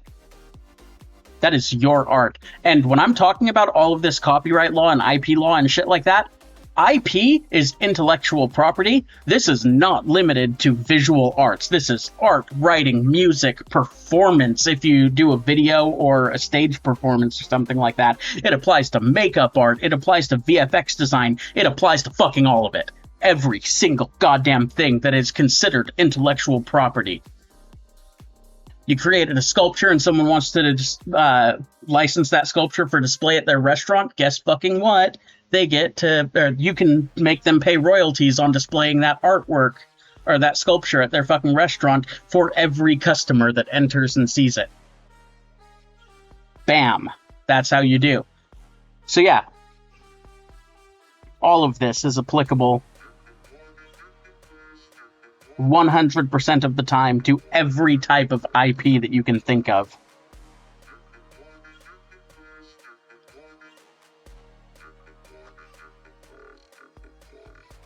Can I cheat?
Like I said, it's a matter of artists just not knowing their IP rights. That's why I'm such an asshole about this stuff. Like, people really need to get on the right page with this information.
Song still sounds like fucking Hatsune Miku to me, I swear to God.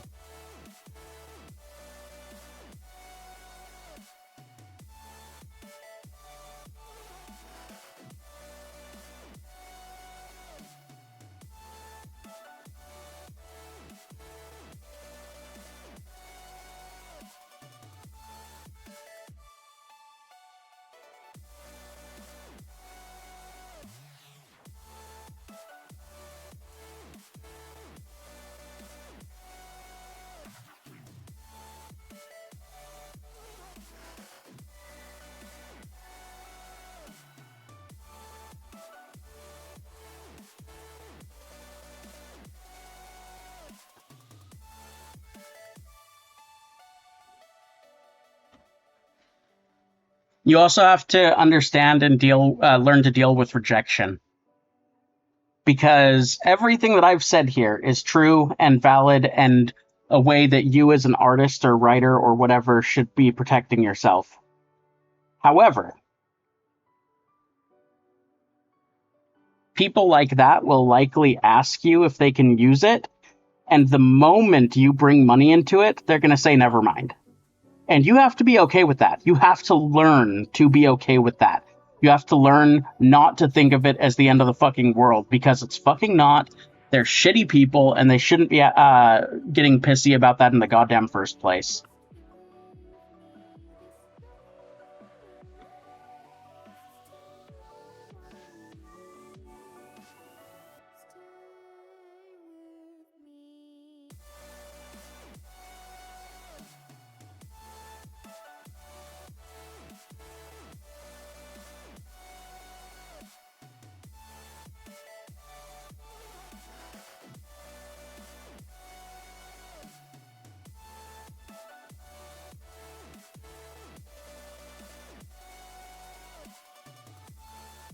If they're not going to pay you for using your work at an event where it's going to be seen by a ton of people, even if they're crediting you, The fuck are they using your art for anyway? Tell them to write something their goddamn selves.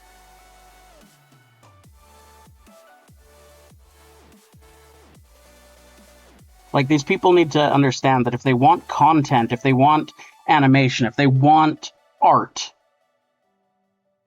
they need to respect the fucking artists. Every one of us is literally starving at the moment and struggling and fighting with companies who are refusing to pay us what we're worth and all that type of shit. Like, the last fucking thing we need is another person sitting there being like, oh, I can't pay you, but I really want to profiteer off of your bullshit. And treating us like shitty stock content creators as if we're the types of people who are literally just stealing posts from other web pages and claiming it as our own. Like those farming bot accounts all over all over goddamn Facebook. Like, no. Go fuck yourselves. We're artists. We're putting a shit ton of effort and energy into what we're doing. Pay us. Stop trying to edge us out of our own goddamn artistic process.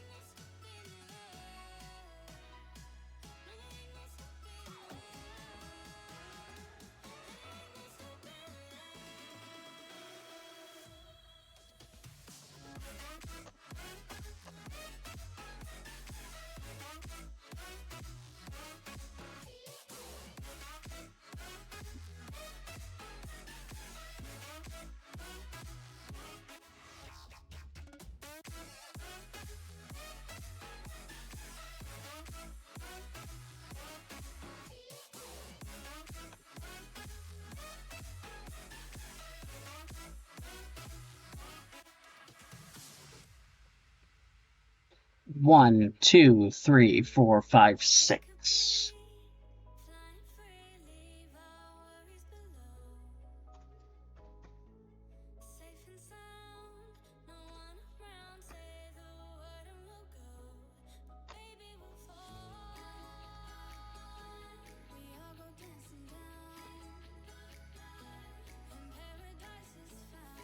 One, two, three, four. Gotta slap two more on that one.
I haven't even remotely tapped out or exhausted.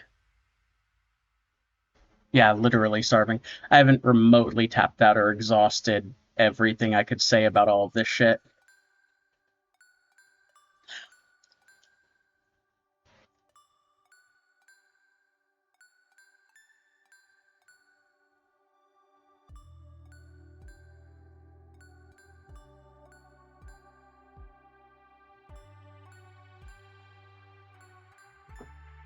I stated that they needed to credit me to use my poems, but I didn't charge them. Yeah, you should have charged them. They're presenting your art to the public. That's 100% something you should be charging for, especially if they're making money off of the event in any way. Jen says, also, not standing up for your own rights and demanding fair pay for yourself undercuts other artists' understanding and occasionally their ability to eat regularly. Absolutely true. 100%. Thank you for being amazing. Thank you. And you don't know what you don't know, but if you see others doing it, then you know. Yeah. Absolutely true as well. Educate others so we can stand strong. Yes, exactly. We're all just trying to fucking survive and do our best and create things that are awesome for the world to enjoy. Like, just fucking let us and pay us. The end. Electronic sounds the same to me, outside of darkwave synthesizers. Even some darkwave, honestly, to me. That's not protection, that's dodging bullshit. No. It's rejection. Yes, you are dodging bullshit, but the feeling that you feel after having dodged that bullshit is rejection. Like, shit, they didn't want to pay me, am I not good enough? And that is a very common feeling that a lot of artists end up with when they are first starting to tell people fucking no. And it's something we just all need to get used to. Learn, understand, be awesome with.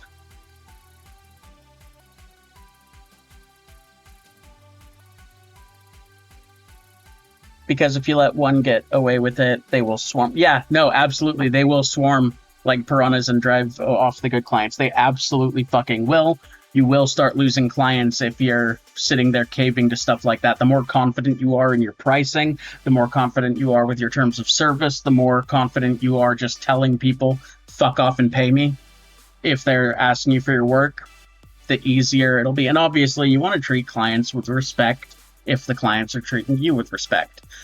But the moment they say something like, that's too expensive, they have already dropped all the respect. The end.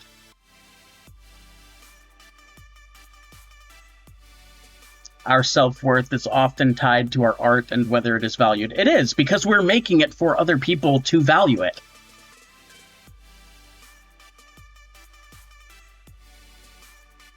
Click. Click.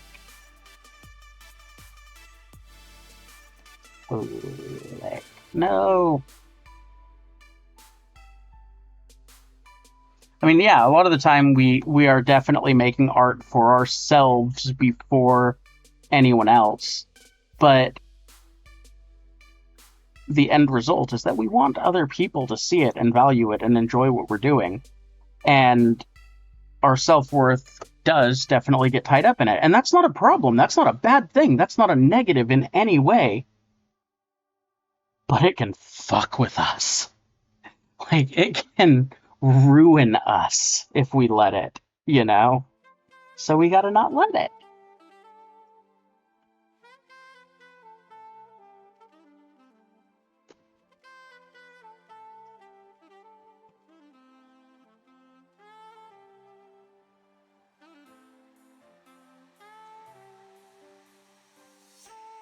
One, two, three. Okay, cool.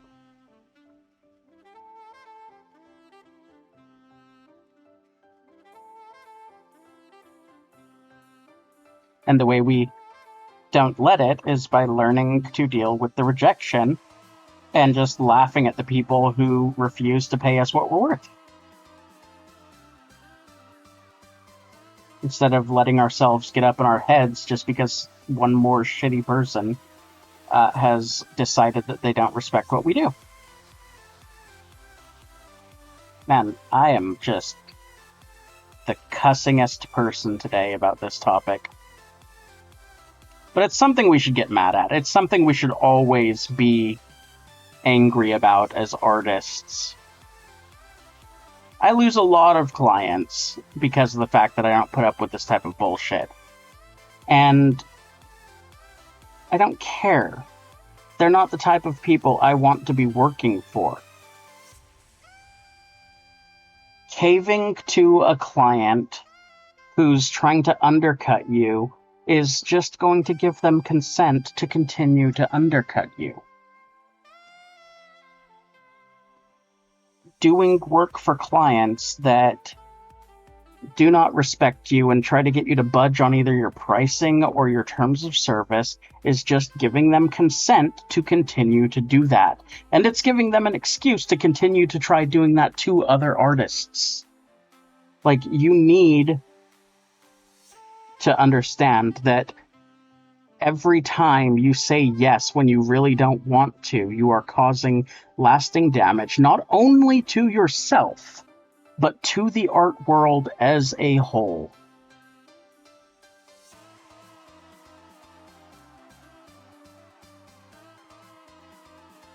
And that is not an exaggeration.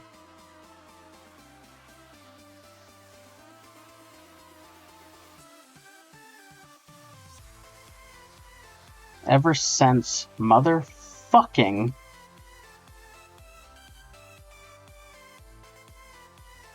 soup can ass bastard. Forgot his name again. I hate him so much I continuously forget his name. Oh my god.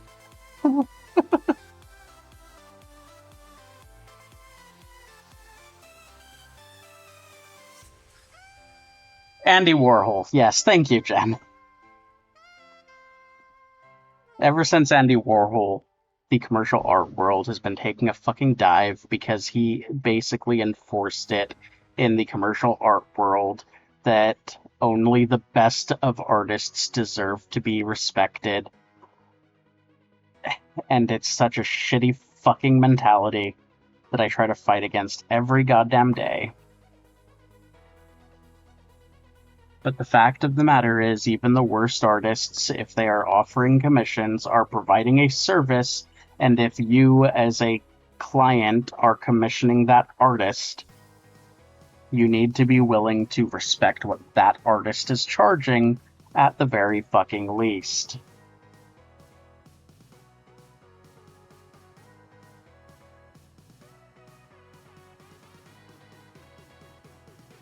Somebody messaged me on Discord.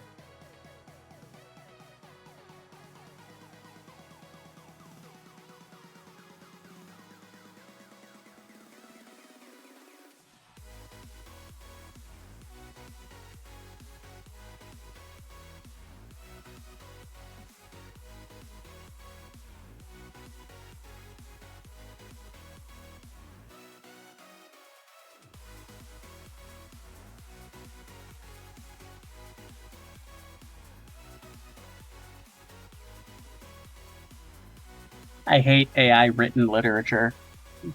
That just could have, that sentence could have stopped after the term AI. AI is the epitome of people and companies attempting to profiteer off of artists and not pay us for our fucking work.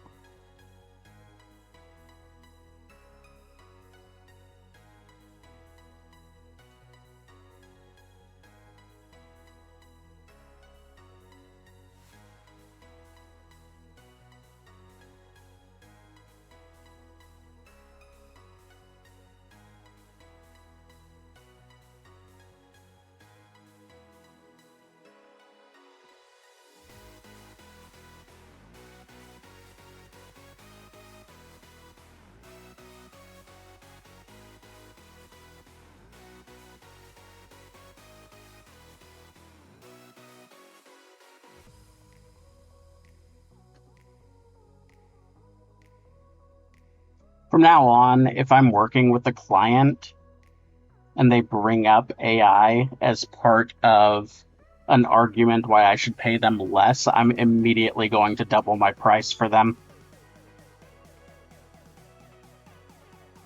Hey, I want to hire you to do this artwork for this book that I'm publishing. Cool. I'd love to. Here's my prices. Oh, but that's so expensive. I can get an AI artist to do it for way less than that. Oh, I'm sorry, I misspoke. Here are my prices. Specifically for you, because you decided to pull that bullshit argument out. You can't fucking copyright AI-generated art. You're asking me, a human, to do a service for you that can be copyrighted, that you will be able to continue to use to make profits off of for as long as you fucking want. And you have the audacity to bring AI into this goddamn argument? Go fuck yourself. You pay double. The end. Or go ahead and get one of the AI images and watch as everyone and their mother decides that because it's a public domain image from the moment its inception, they can use it to do whatever they want with it. Because guess what? They can. That's totally legal. You have no protections because you decided to go with AI.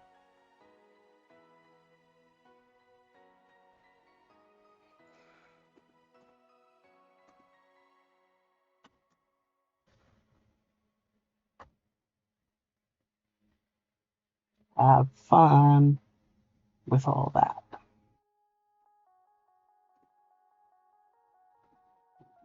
I'm just not gonna fucking put up with people like that.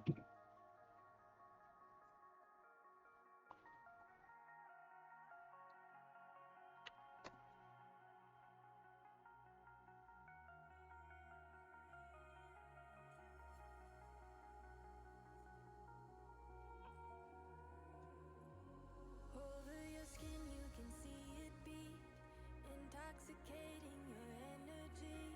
First time in so long, you felt the heat evaporating your bindings. Move like the sunlight, darkness can't hold you here. Bold and bright, push through the atmosphere. This is your dawn, this is your break. Move like the sunlight, darkness can't hold you here. Bold and bright, push through the atmosphere. This is your dawn, this is your break. Move like the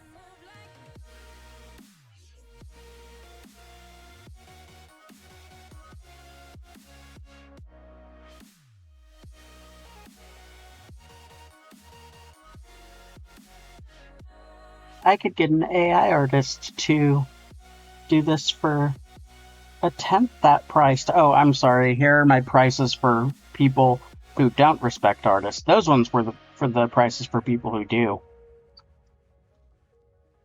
You can't do that. You can't charge me more. I don't know. U.S. law dictates that I can provide service or deny service to anyone I see fit in any way that I see fit. The only person who creates my goddamn terms and rules for my business is me.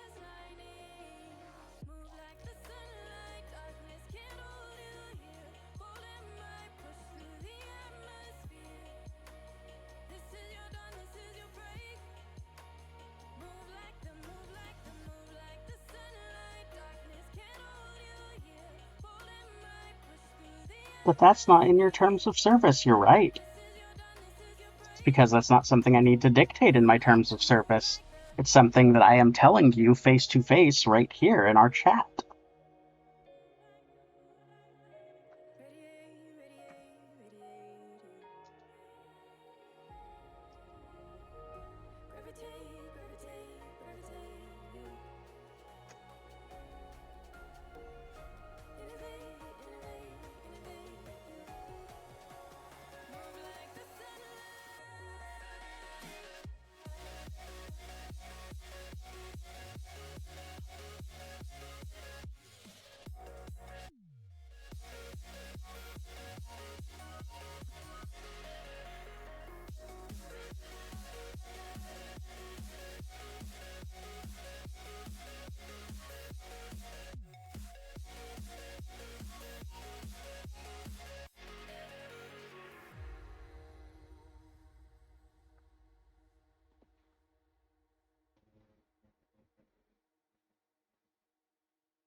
But you're not legally allowed to discriminate by changing prices for people because of X or Y.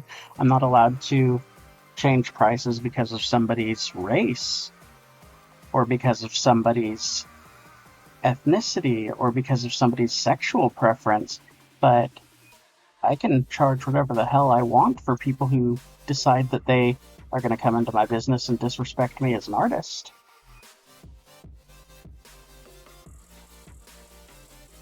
You have no legal protections. I'm just rambling. I'm sorry, guys. I could go on a rant about how that comes from Ray Kroc and his crock of shit. Yeah, basically. I'm not spell checking his name since he doesn't deserve it. Asshole fee, exactly.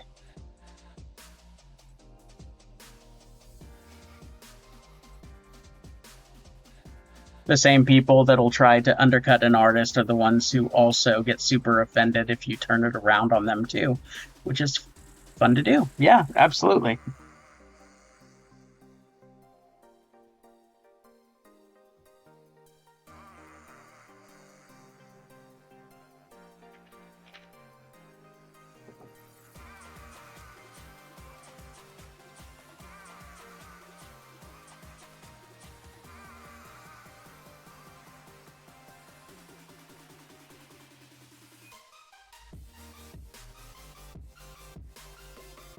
Man, this stream's gonna be full of little gems to clip, isn't it?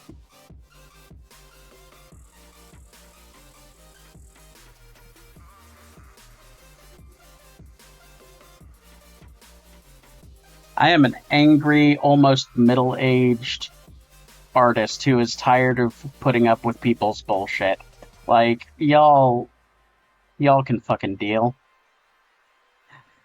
I'm gonna be the crotchety old fucking man. And it sucks because if it weren't for the fact that AI was immediately used to devalue and exploit artists, I would have fucking loved it. Like, y'all have no idea. That would have been such a cool tool to use if it wasn't for companies just immediately trying to fuck us out of our jobs with it.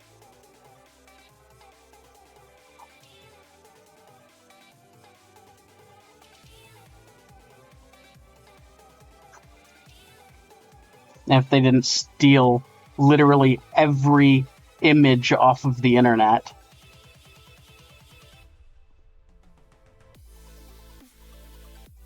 To put their bullshit machines into existence.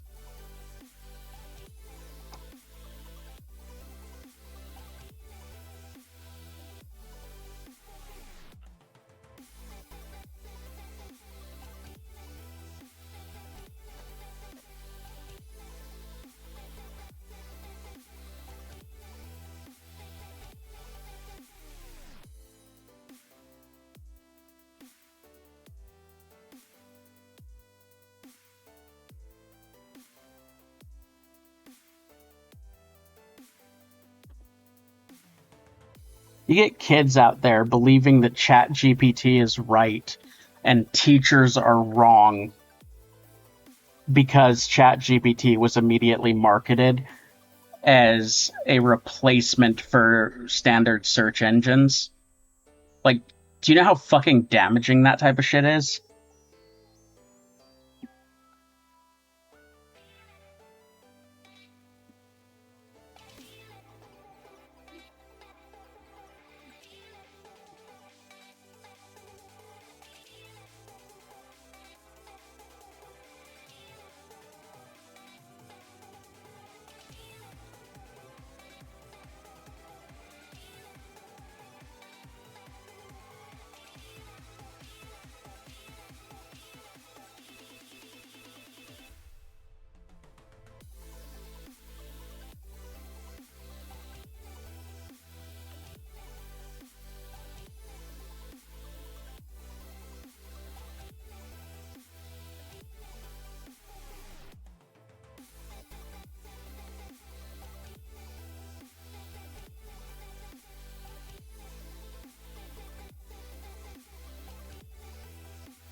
I should also state that, like, I have very Luddite views about AI, but as a whole, I'm very tech forward. Like, I believe that any type of technology that is made that could improve our lives is a positive thing. And the fact that I have such a negative stance on AI should really fucking tell people something. You know what I mean?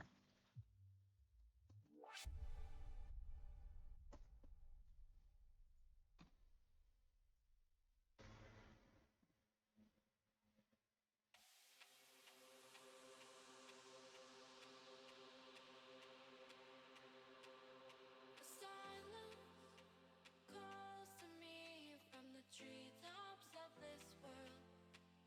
A balance, feeling free. I'm a part of this place above. And I know it cannot last, but at last I can finally breathe. And I know it cannot last, but at last I can finally see.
Also, you guys might hear stuff once in a while about a group of people called the Luddites. And you might have heard the term used to refer to people who are just against technology. But fun fact, if you look up who the Luddites were and what they were, it wasn't that they were against technology. It was that they were specifically against a new form of technology that was being used to automate and outsource human labor so that companies did not have to pay humans to do the work. And people were losing their jobs left and fucking right because of it. And it's the same type of situation that we find ourselves in, not just with like Gen AI, but with stuff like the automated teller stands at fast food restaurants and self-checkout at grocery stores and that type of thing. Companies have been attempting to edge out humans so that they didn't have to pay us for ages. And yet they continuously want us to be sitting there feeding the machine and giving them our money when we just don't have the money because they refuse to pay us.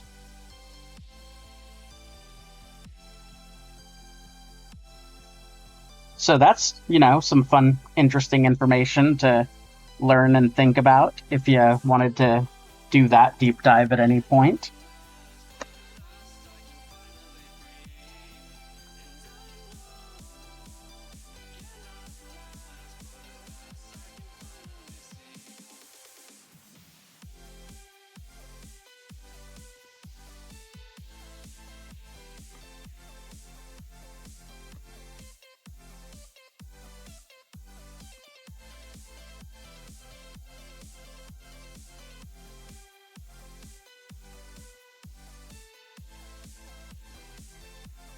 I got really fucking sick of drawing components for a bit there, so I'm gonna try to just do some of the frame.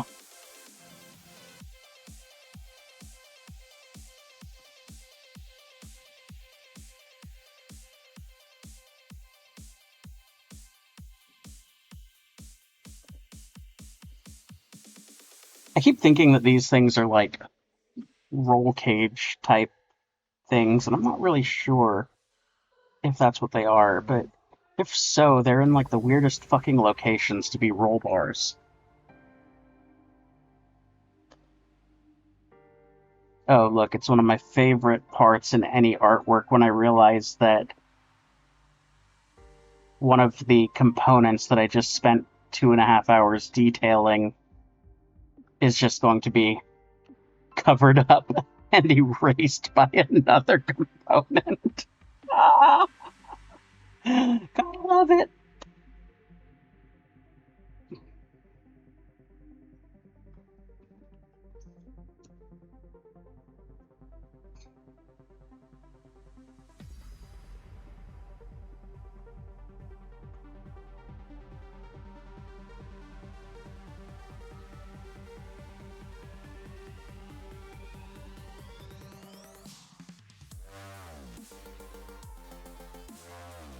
I knew that component was going to get covered too, and I should have just fucking planned for that.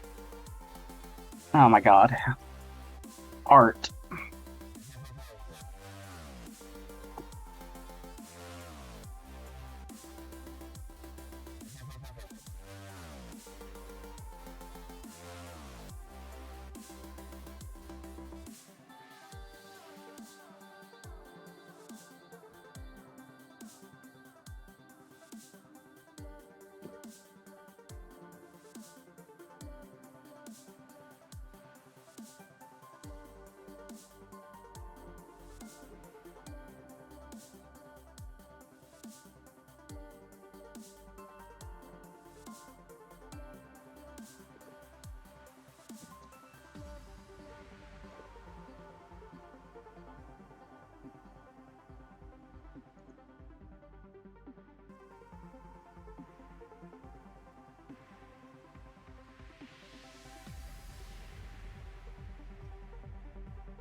Smoke for everybody, highly understandable. I have no idea what those were in reference to, and also AI bros and apologists that will argue that it's okay for it to be that morally reprehensible since it's new pretty much. Yeah, that's such a shitty thing. Like, and then you get the AI bros that are turning around trying to like copyright and put watermarks on their AI bullshit.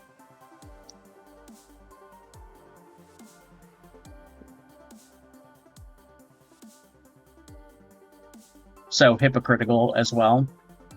So I look at what we know about now and wonder what we aren't being allowed to see, right? And also, these aren't even AI models. These are literally language learning models that are being co-opted to learn off of images as well as language, which is not artificial intelligence by any means. Am I back? Yay. Yes, you're back. Why was it kicking you? That's weird.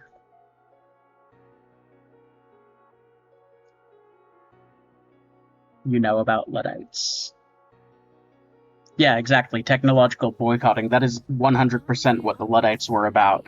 And I am a proponent of any person who wants to act in the same way that Luddites did for the same reasons that they did. Because legitimately, that's about workers' rights. And we are all of us workers who need to protect our rights. Which goes back to literally everything that I was talking about today here.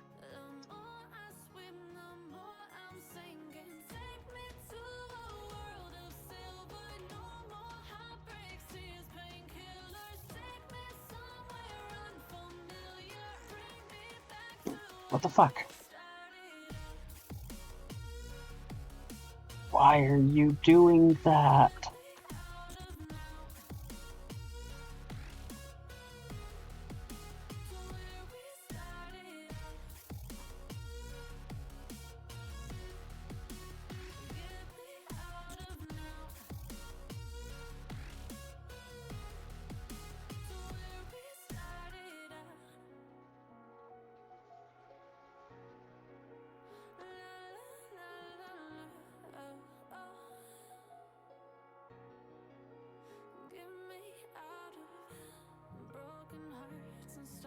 There we go. Fixed it.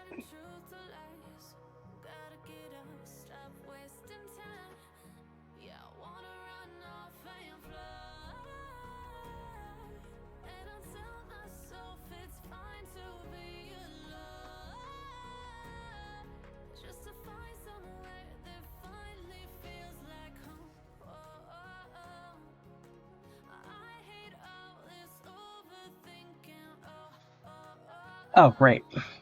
Control O. Control Shift O. Control.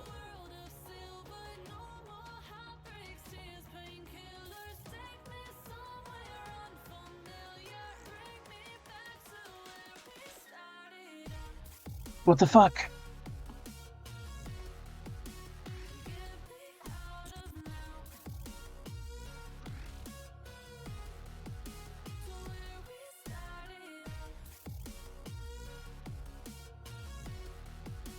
Are my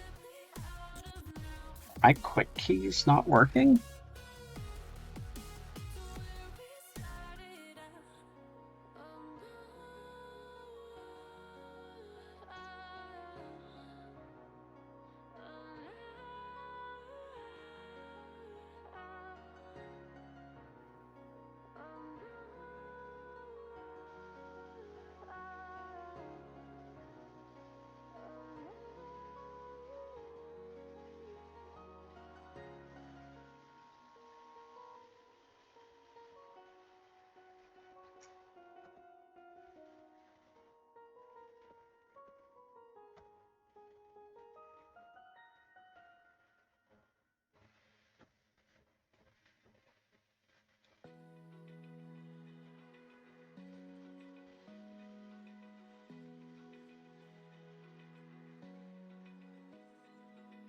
Open eye, feel the waves cut through me, hypnotized by the sounds I'm breathing in. Hold tight, chemicals collide. Hold tight, hold tight, hold tight. Dripping lights paint the skies, all because of you. Dripping lights paint the skies, only you can make me move. You can make me move. Can make me move. You can make me move. Can make me.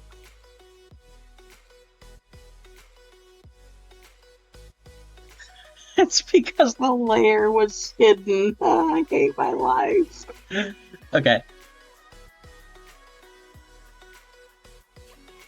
So alive, make it last forever. Stop in time, yeah, I'm surrendering. Hold tight, chemicals collide. There we go. That's what I was trying to do. Did it have to be that fucking difficult? Dripping lights paint the skies, all because of you. Dripping lights paint the skies, only you can make me move. You can make me move. Can make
Sorry, I just suddenly started feeling like I was actually making progress on this drawing because of the fact that I switched gears over from that bullshit I was just doing to these components. Engine mechanisms and workings are a pain in the ass.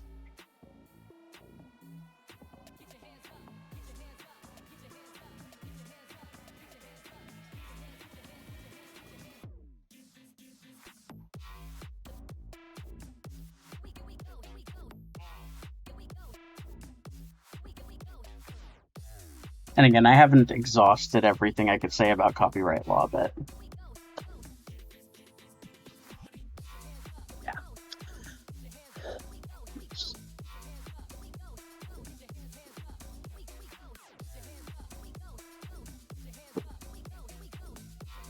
The fun part about people argued against raising the fun part about people that argued against raising wages by just saying they'd replace workers with robots don't want to use robots because they don't want to put in the extra effort it takes to scan their groceries and put them in a bag. Not to mention that when you replace people with robots, you have to hire on an entire tech team. Most of the people that sell those robots require you to go through them to get those robots repaired. And you're just replacing human workers, which you pay directly, with a slew of companies that do repair that you have to pay license fees to use their machines and so on and so forth. Like, you're not actually saving yourself money, you're throwing yourself into a fucking world of everything being way more goddamn complicated than it needs to be. And that is a scientific proven fact.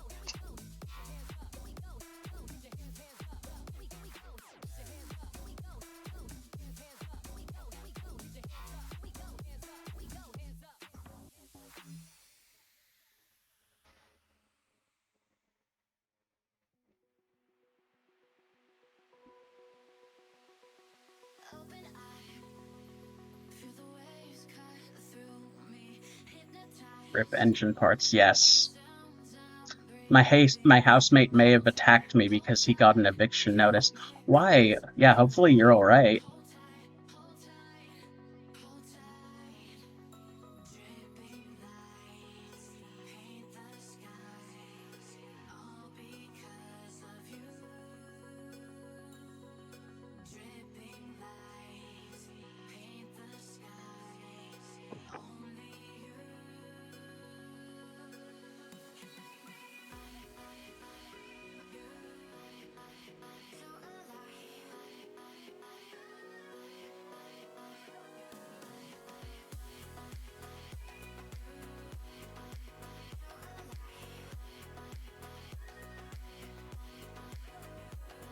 Here at Ash Something Art, we do not endorse violence. However, have you tried arson?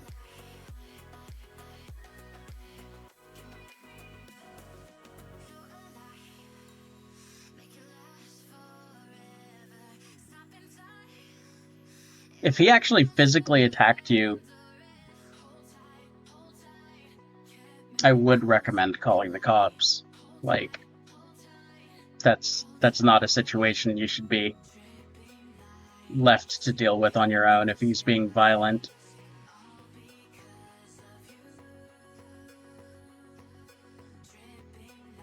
I am not a pacifist. If someone's attacking you, I say fight back.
Like, my whole stance is, like, you know, ACAB.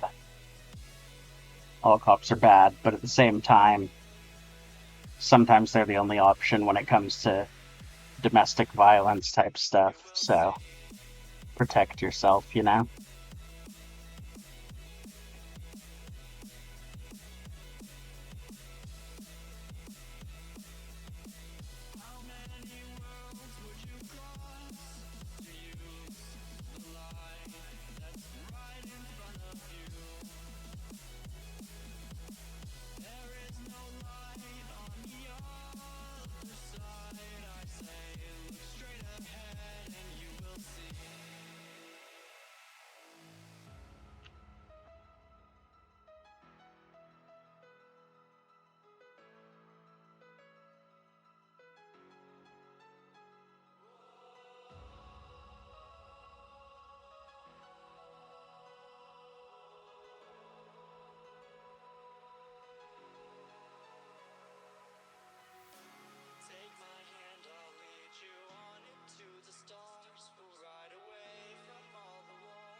Oh, yay. I get to bullshit this part a little bit with a tube.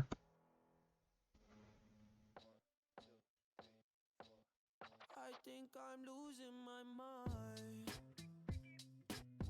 trying to stay inside the lines.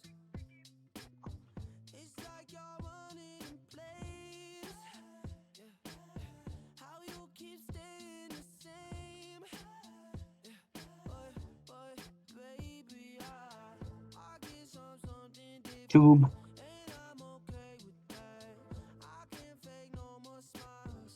That shit gon' drive me mad. I'm focused on the future. Don't care about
forgot to tell y'all.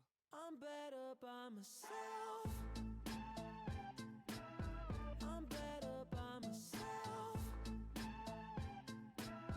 I don't need no one else. I'm better by myself.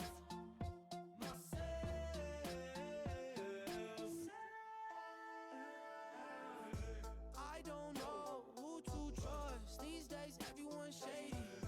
Fool me once, I'm on my own. There is no second time, baby. That's that shit I don't like. Please no, yes, no, maybes. What else? I'm better by myself. I'm better by myself. I don't need These are the parts that I'm voting in. Don't need to know what's in there. myself.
Guys, I have a problem.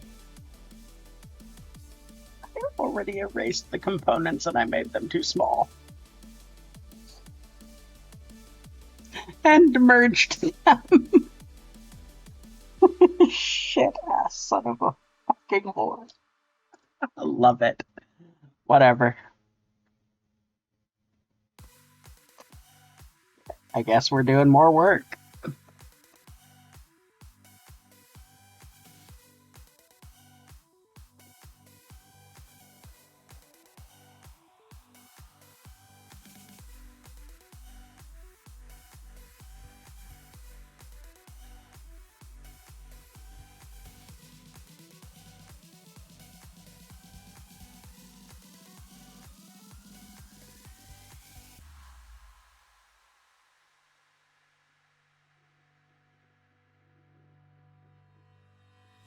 Hanging by a thread, hung upon all the words you said, breaking free from this conformity that you force on me.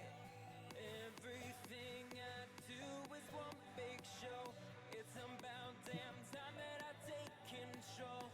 Put me under a microscope and watch me take control.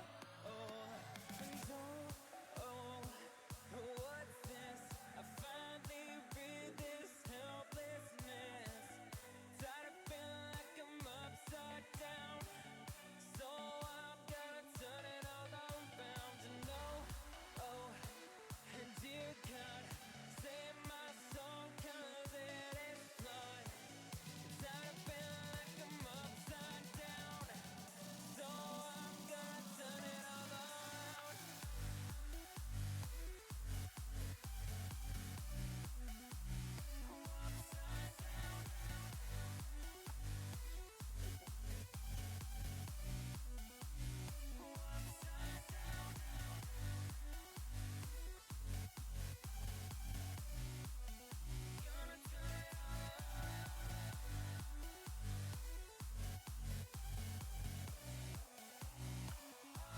This is why you measure negative space and components in relation to other components instead of just slapping down whatever feels right in the moment.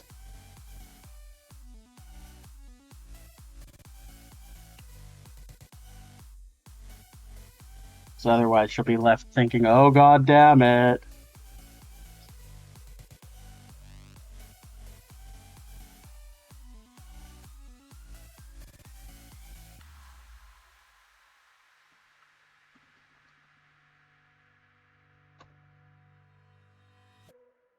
Don't tell me that I need saving. Finally awake and living. Yeah.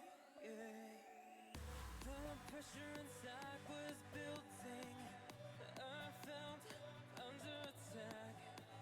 And now I really wanted to get farther on this one today. I've chosen my path. I've chosen my path. What's this? But apparently this project decided that I am doomed to suffer.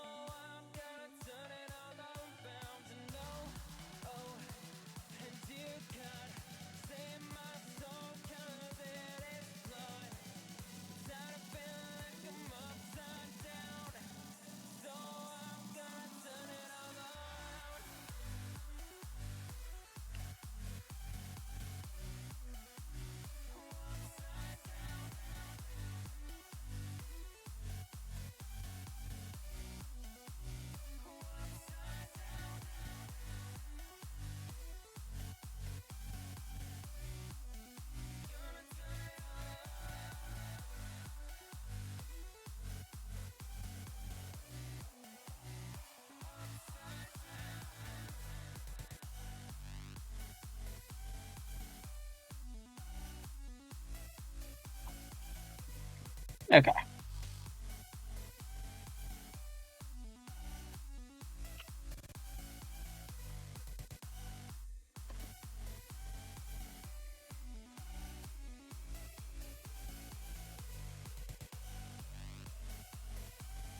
They ordered this one under... It was one of the first half-off commissions of the month.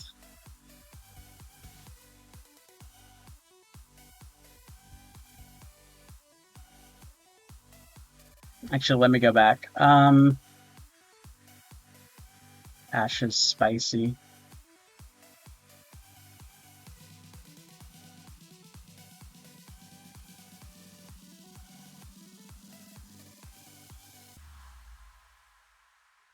Yeah, I definitely recommend, if you can get out and end your lease and put an end to this situation before it becomes more of a problem, do so.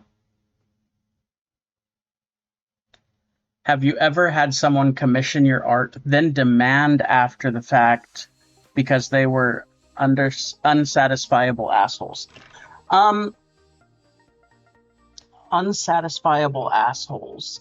I have definitely worked with those types before, and I've had people, like, try to get me to start over a project or what have you when I'm almost at the end of it. And I tell them all the same thing.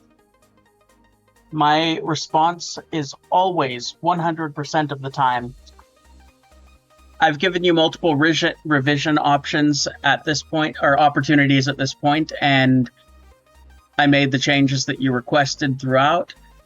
If you're unsatisfied with it by now, when it's almost done, I'm going to have you put in another commission request. I'll still finish and deliver this one, however, what you're asking for is no longer within the scope of the revisions that I offer, and it's an entirely new project. And since I take payment up front or deposits up front, that means that I'm not losing out if they decide, no, fuck that, I just don't want this artwork anymore. And because I have taken payment up front, they also will just be like, oh, well, okay, if that's the case, just go ahead and finish this one off.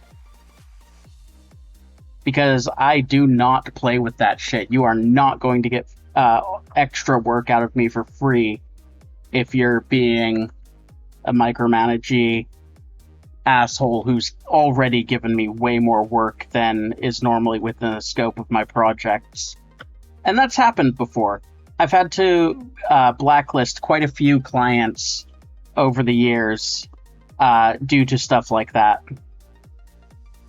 And I've considered also putting together my blacklist as an actual list to share with other artists on my Discord, just so they can be aware of and avoid those types of clients.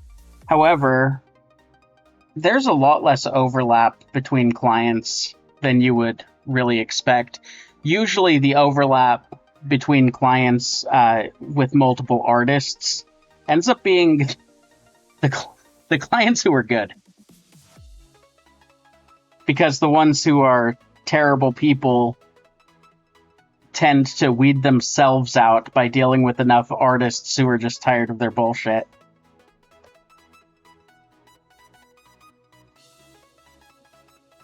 You do once in a while get clients like that who will go and try to slander you all over the internet and every social media that they can possibly find to do so on, without realizing that if you see it, you have the opportunity to also slap your own little screenshots of their messages up at them. And when that happens, like, once, most of the time, those clients will just skitter off into whatever hellhole they came out of and never be heard from again.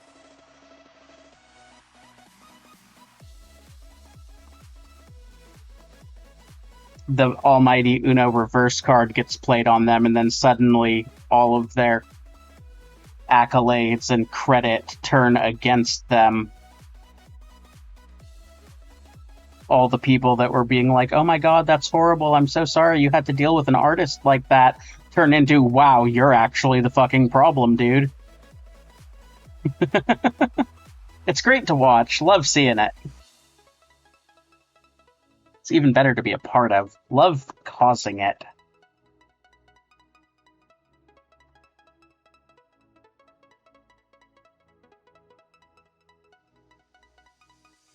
But yes, short response to your question is I have had to deal with many, many clients who were micromanagey assholes who were completely unsatisfiable.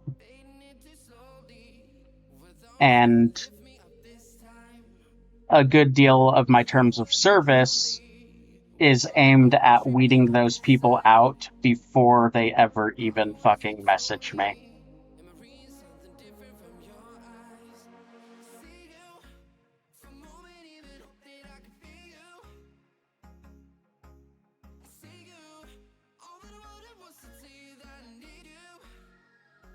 Because I'm not going to put up with them. Like, the moment you come at me with that type of stuff, I'm going to turn into the most vitriolic monster you can think of, because we artists tend to have to deal with that type of stuff every goddamn day.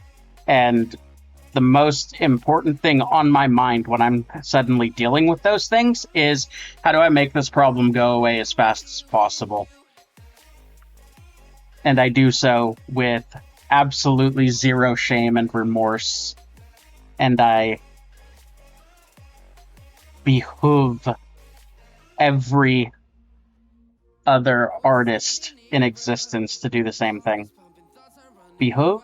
I bequest? Is behoove the right word? It will behoove, not... No. What? It will behoove every artist to do so. There's a B word that I was looking for that would have fit into that context, though. I beseech every artist. That's the word. I beseech every artist to do the same fucking thing.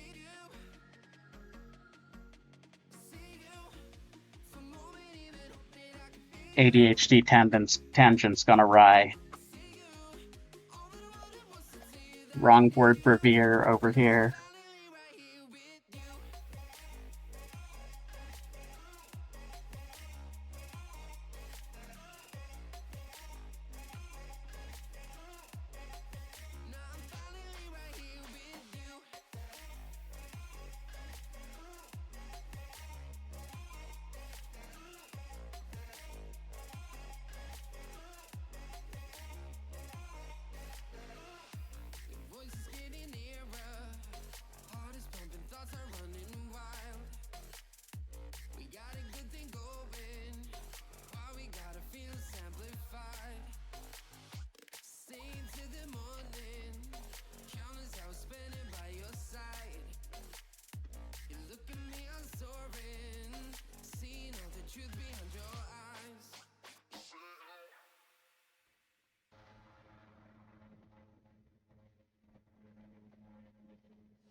It would mean everything.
Unsatisfiable Assholes. This is a good song. I don't know what song it was because I'm still way behind. What was the commission cost on this one? That was the one I started answering. This client ended up getting this right after the half off commissions started this month.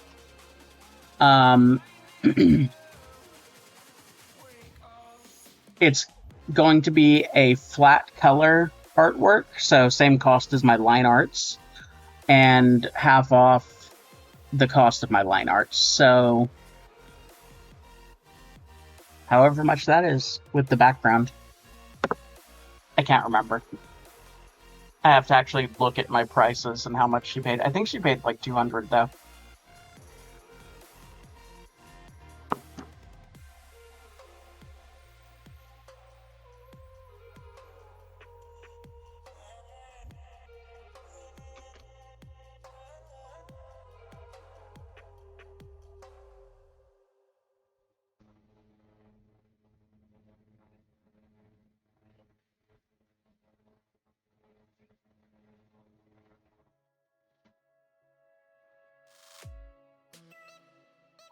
If anyone is actually listening still, because of the fact that they have a subscription. I'm waiting for the ad to stop before I finish answering the question.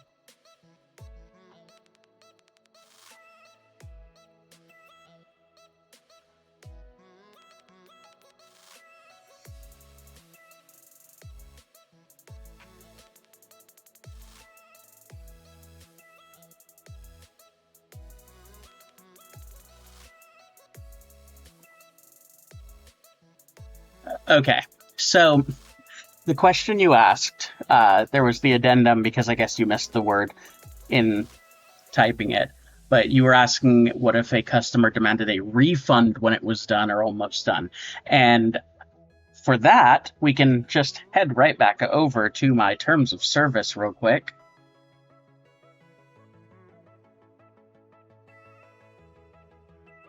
Let me go ahead and enable the web page again. Boom. Subject matter, what I will and will not draw, my official tags. And I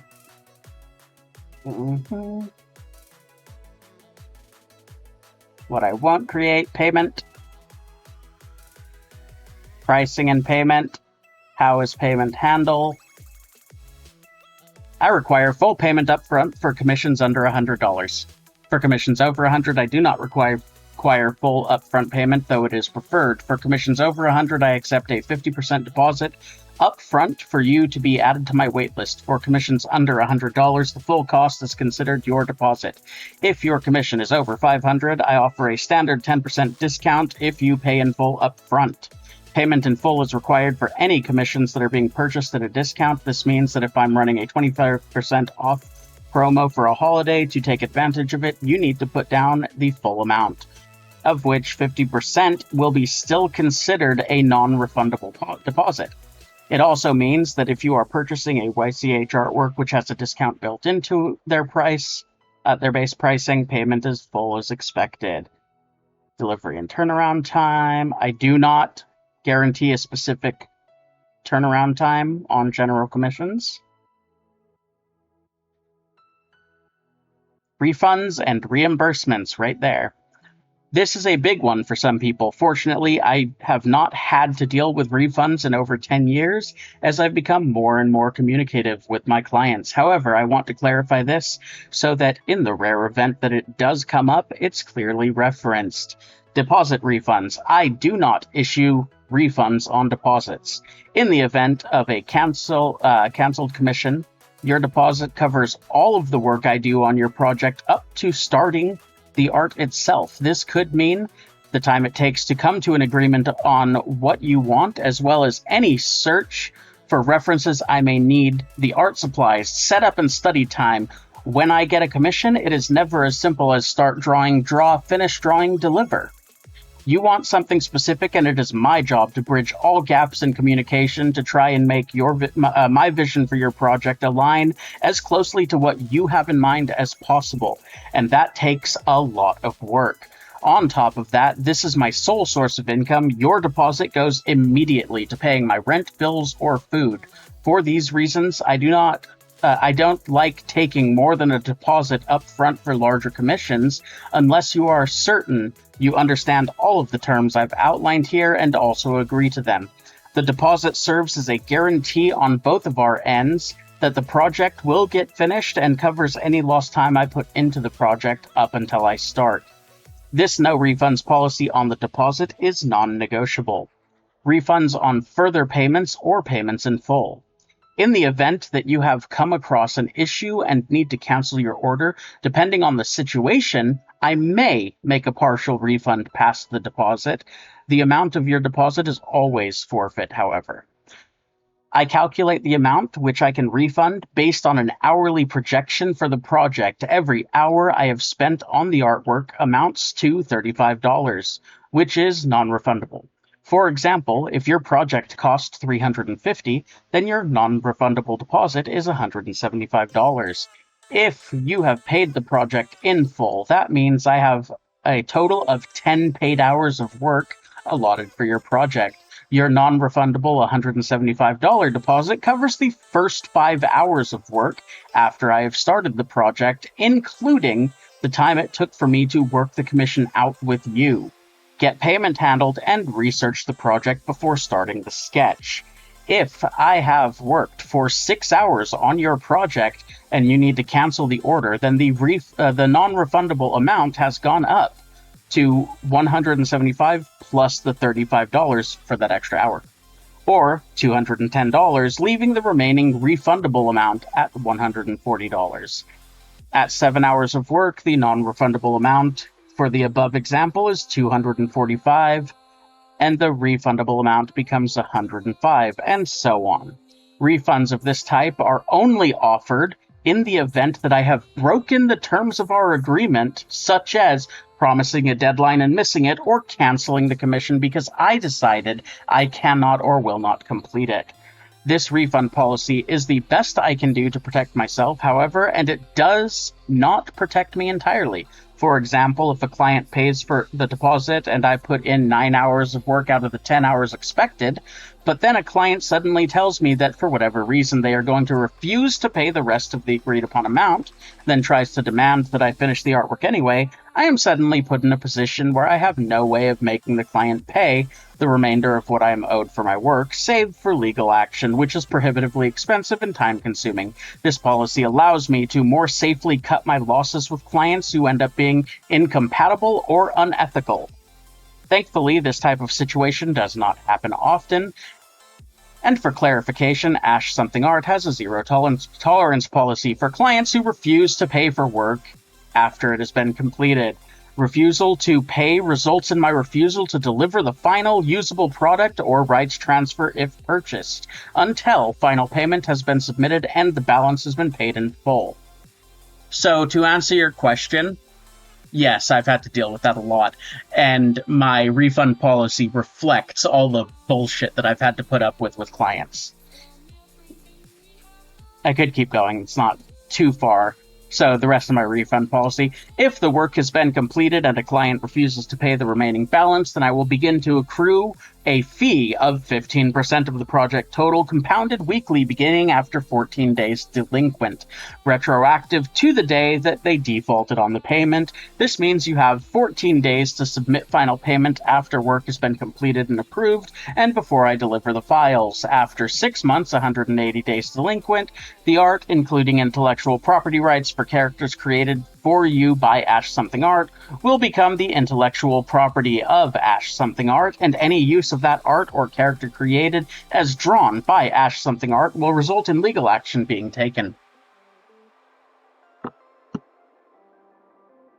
So, yeah, I'm really fucking thorough. Were you like, what with me? No.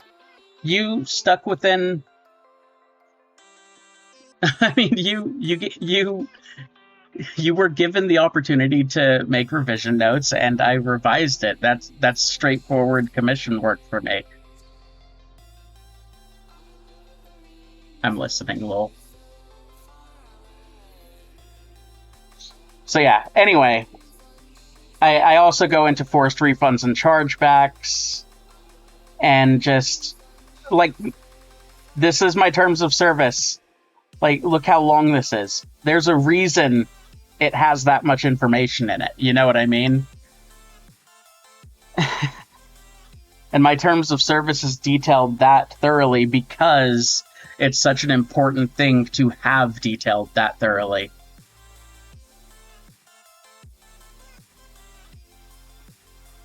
Y'all, I do not want to do this.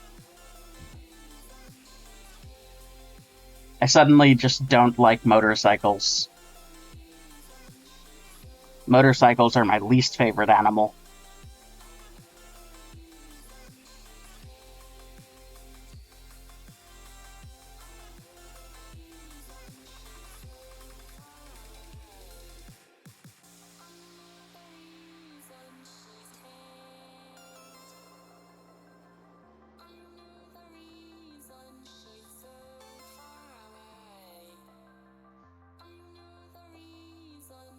Hey, Jen.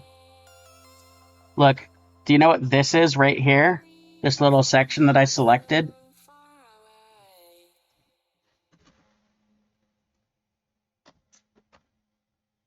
Phoning it in, that's what it is.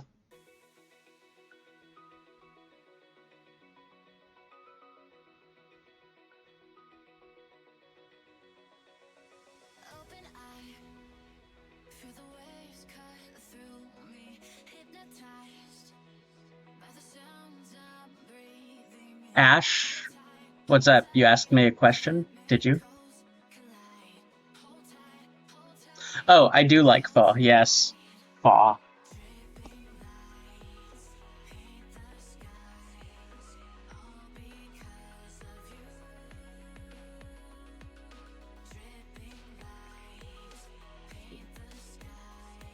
So, Raven, you said slurp right there, and amusingly enough, one of the most popular pho places out here is called Slurp Pho.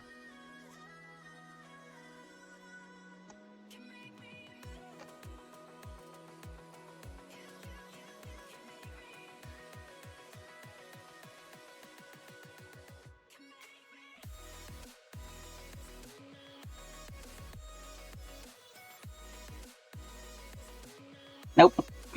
Gotta detail the tire first.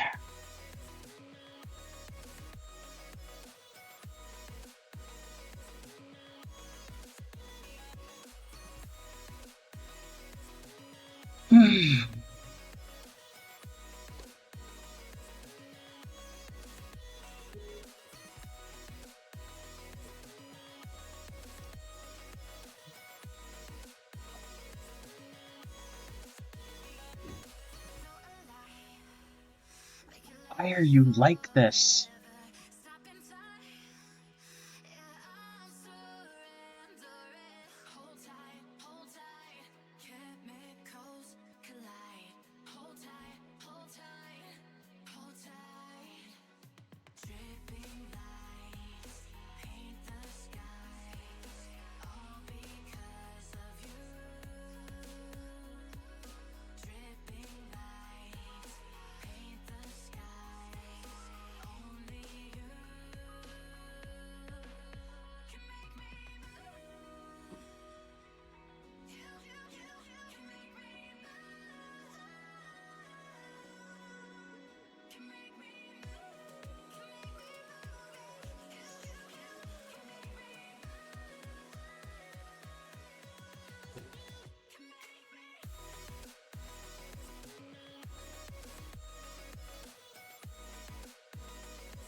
Yeah, north is probably the best if south is spicy.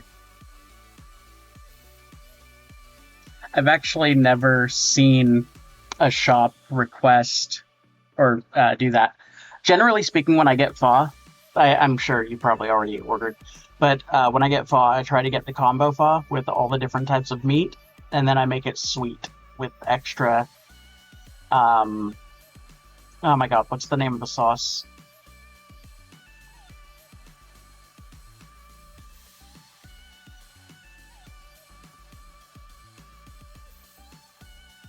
Hoisin sauce.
The best kind of food is food I don't have to think about.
I'd really like to be able to just get onto the sexy clown drawing part of this drawing.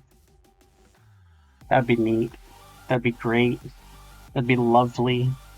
That would be more than acceptable. It'd be preferred.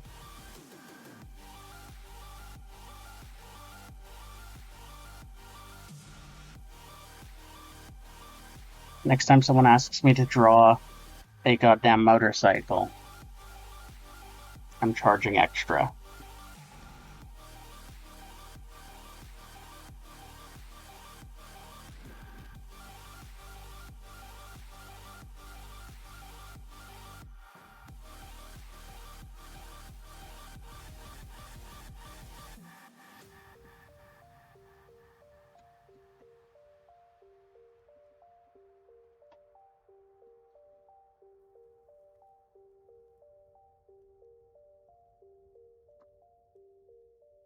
Is it beyond my capabilities? No.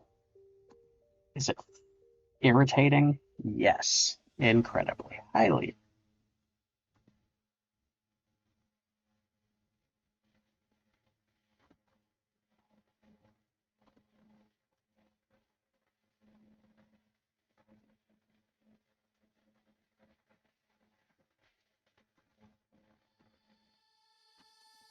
Wherever love goes, there is also misery. It's no mystery. And you and I, we got history. Yeah. Wherever love flows, there is also tragedy. When we're in too deep. And you and I, we got history. Yeah. Go look in the mirror, say, hey, I'm sorry for all the pain. I'm sorry for all the pain. Go look in the mirror, say, hey, I'm sorry for all the pain. I'm sorry for all the pain.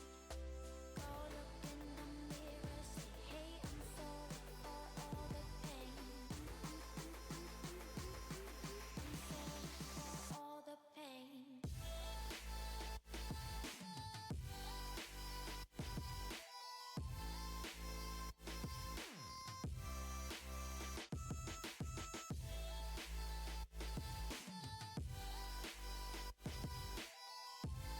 I'm complaining about this artwork and this project and everything, but I wanna just make sure everyone knows and is aware this client is fantastic, and I believe that I'm going to give them something that blows them away and that they're going to fucking love. And that's a lot of why I do art. And the frustration and annoyance and having to rework things and everything like that is part of the process for me. It's just, I'm learning as I go, right? Like, I don't know jack and shit about electronic, or not electronics, blah, blah, blah, blah, blah. I don't know jack and shit about motorcycles, right? I'm learning maybe not what the components are called, but I'm learning about the different components of a machine, and that's always really interesting to me.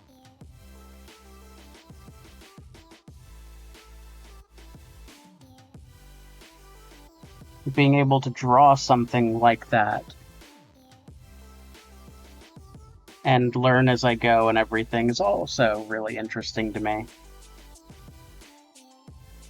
A large part of the process of drawing and what interests me about drawing is the learning aspect of it. And so, yes, sometimes it's frustrating and mind-numbing, and sometimes I want to pull my hair out because of things just not really working how I would have expected them to or wanted them to. But it's all part of it. It's a known enemy, as the case may be.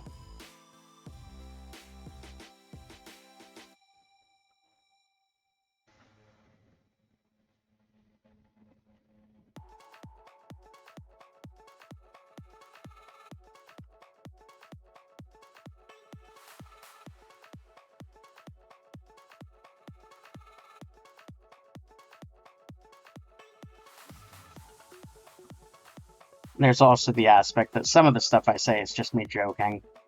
I'm not actually going to charge people extra if I have to do a motorcycle. I probably should charge extra for them, but my prices are the way they are to account for things like this, so, like, I don't need to charge extra.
Guys, I forgot I could zoom in on my fucking reference photo.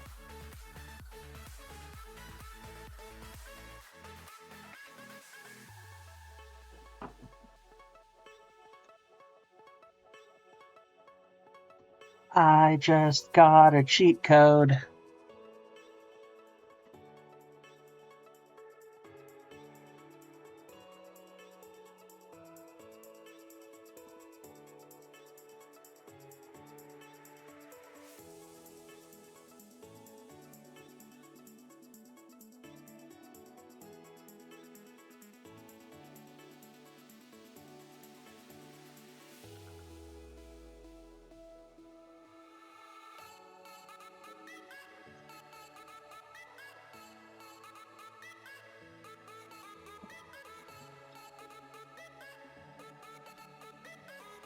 After zooming in, I realized there are some components that'll be much easier to draw sitting in front of the components that I was about to work on here.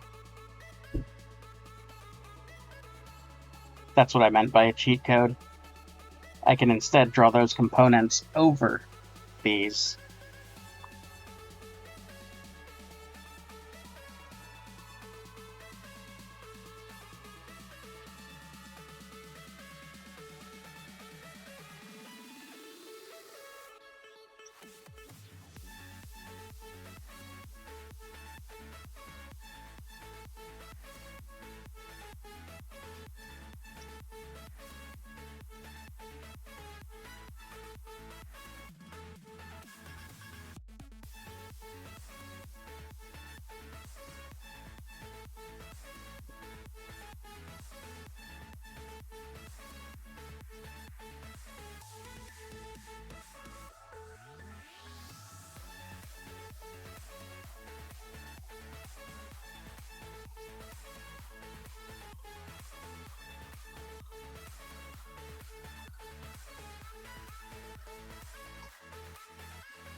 with a slow motion crew, and we up in our growlings when people change, but not us. And we just chillin', kicking it, kissed by the sun. Could be soaked to the skin in the mall soon. I know she got the good vibes when seasons change. Also got a clown shoe that I'm putting in front of it, so you know, that'll help too. The zero runs deep, honey, and I don't need to speak a single word, 'cause you got me holding, holding. Even if my jokes sound funny, my tongue tied up on it, and I don't need to speak. My jokes are always funny. They're not.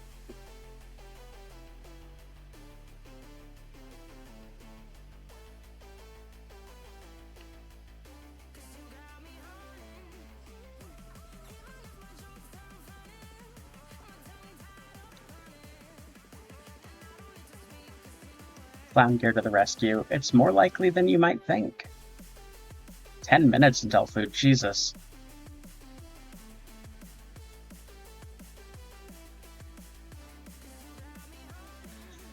On the topic of copyright and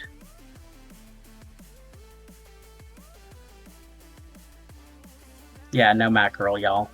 Do not. Like, I love me some fish. I hate me mackerel. On the topic of copyright law, how well do you think artists in the current work pool understand copyright versus trademark? They don't. I think a lot of them don't. But I can make it really easy for you. Copyright refers to your ownership of an intellectual property. Trademark refers to your use of that intellectual property to represent yourself or your business. When a thing is a trademark, it means you are using it to represent yourself. I.e., my logo would be something that would need a trademark. When you are copywriting something, you are saying something belongs to you. And I say when you're copywriting something, but really when you're creating something, you're given the copyright. Now you don't have to register for it anymore, as I said earlier in the stream. So that's the main difference. And as far as trademarks go, unlike copyright, you do have to register a trademark for it to be legally protected as a trademark. Those are the core differences. They are the most important differences. They're all you really need to know about the two of them. Up to the point of you're actually attempting to get them, at which point my book, which, if you don't mind linking it again because it's been a while, Jen, my book goes through the process and where you can find the different websites to register both copyrights and trademarks in the United States.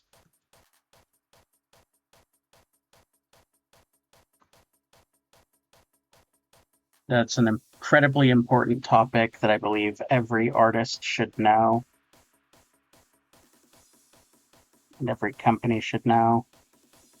And it brings up the question,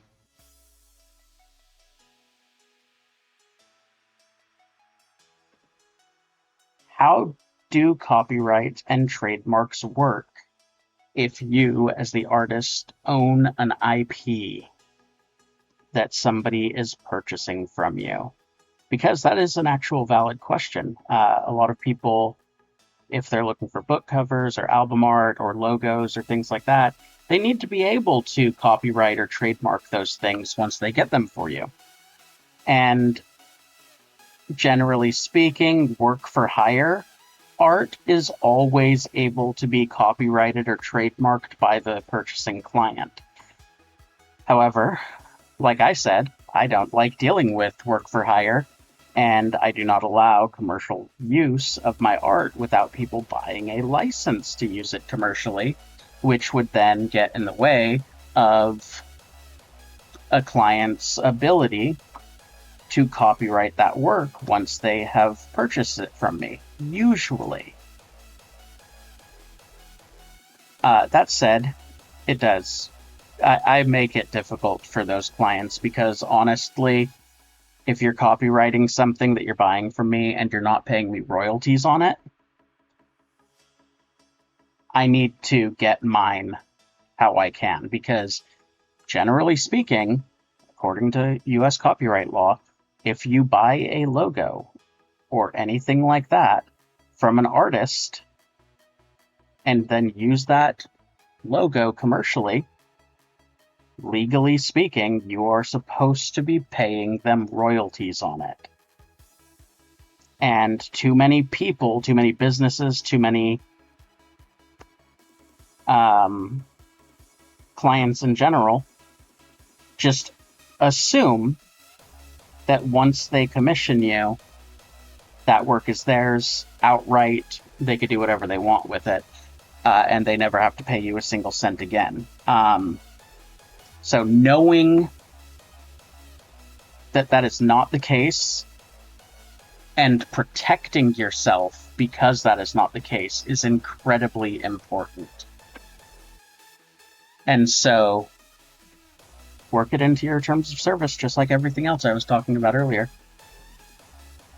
You want to state, for me, it's worked into my commercial licenses. I create my commercial licenses specifically set up as a 3-tier type thing. The basic commercial license, I keep all rights and authorship to the art. I'm able to display it in my portfolio and do whatever I need to with it, including using it commercially for prints if I want to, because it's my art. You can't tell me I can't do prints of it. And my commercial plus license, which is the next tier up,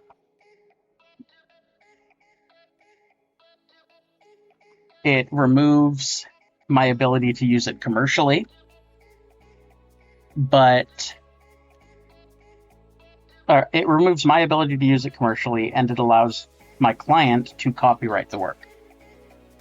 So I do have built-in ways for the client to do that. I don't like working with royalties, which is bad form on my end. Like, I push for other artists, always get that royalty agreement signed and what have you, but I legitimately just don't trust people enough to deal with royalty agreements. I've been burned in the past by them, and have had clients make a ton of money off of designs that I sold them for use in merch shops and stuff, and then they didn't pay me a single cent off of those sales, and there's no way I could prove or verify, because I had no access to their store data or whatever, you know what I mean? That they weren't paying me what they earned. But I'm seeing them post left and right that people are buying up these things, and then when the time for royalties came around, they were like, oh, but I didn't sell it. So, just general shittiness from people prevents me from wanting to deal with royalties.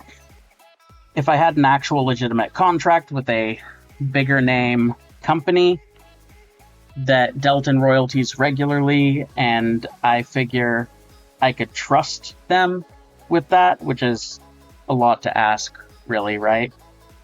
Then I would do royalties, but otherwise not so much. Anyway, a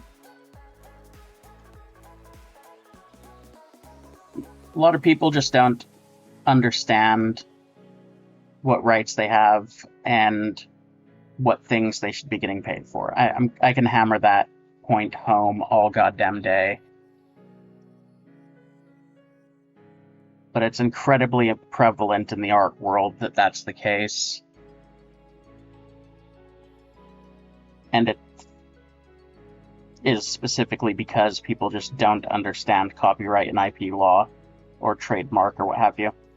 Anyway, yeah, so what I was saying about the terms of service and my commercial licenses is that for a client to be able to copyright work that they get from me, like actually register a copyright with the US Copyright Department, whatever, they would need to purchase at least my Commercial Plus license, which has the option to copyright the artwork built into it. And a lot of people don't go that route. They think that they'll be fine without it. And for the most part, that's true. Like, I'm not going to contest a client's right to use the art commercially or anything like that. And if somebody else contests it who is not me, I am willing to go for bat to my for my clients to tell them, no, I am the IP holder, and I sold this artwork to the client for the explicit purpose of marketing or advertising for their business and selling it as merch, and this other person stole the artwork, and here's all the proof that that is the case.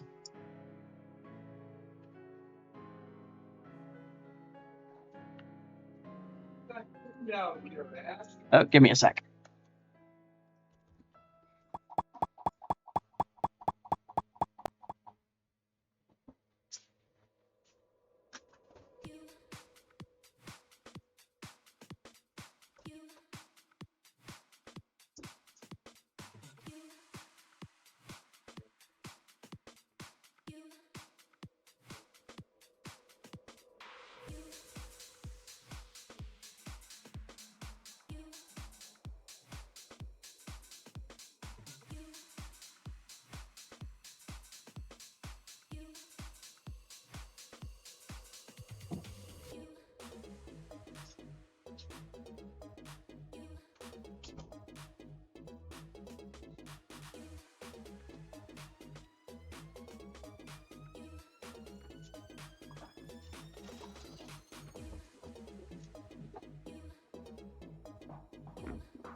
All right. Food has a ribbon, so I am pausing on the art, and I will be watching chat a little bit more closely. Oh, thank you, Jen, for ordering this for me. And posting the link again.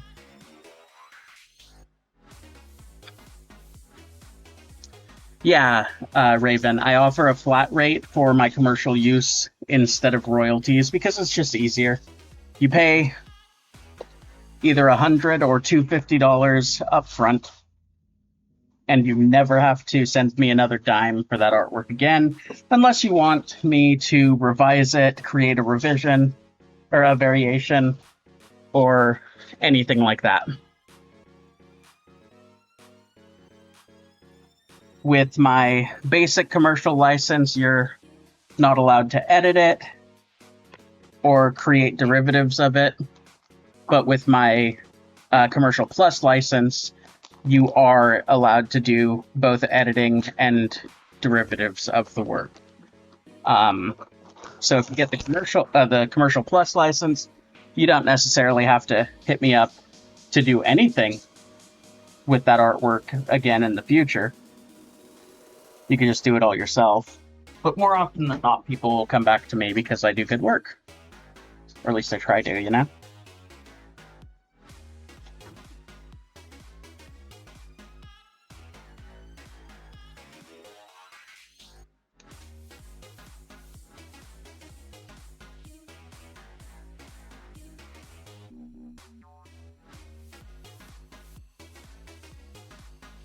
Yeah, it's definitely getting around hungry time, for sure.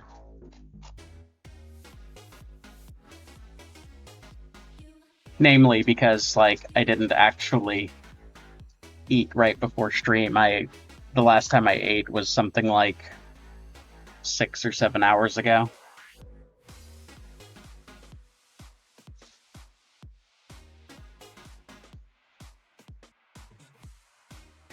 Oh no, they put the jalapenos in with the other stuff that I eat.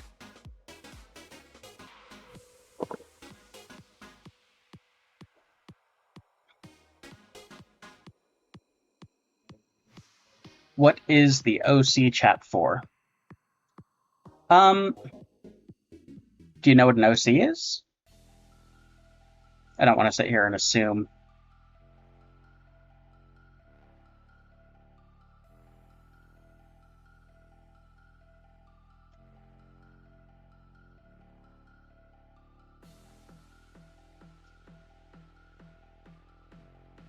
Yeah. So that's what it is. That's what it's for. For artists who have OCs and who have reference sheets for those OCs, like the ones that I posted in my OC chat, to just sit there and share their characters. They can either put them in there just to share and let people see them, or they can put them in there just in case other artists want to peruse and give them gift art of their OCs or anything like that. So, like, if you wanted to, you could go ahead and post the Siren artwork in there and just say, hey, this artwork was done by Ash something. It's my astral form OC. And then give any relevant information about the character that people would need to know if they wanted to draw it. You'd be surprised. I mean, once things start to kick off with my chat, you'd be surprised how many people might just see it and be like, I'm going to draw that. Do you mind? I personally would do a lot more like just straight up free gift art if I had the time to do it. But I know that throughout the art communities, that's something that's fairly prevalent, is people just drawing people's OCs as gifts.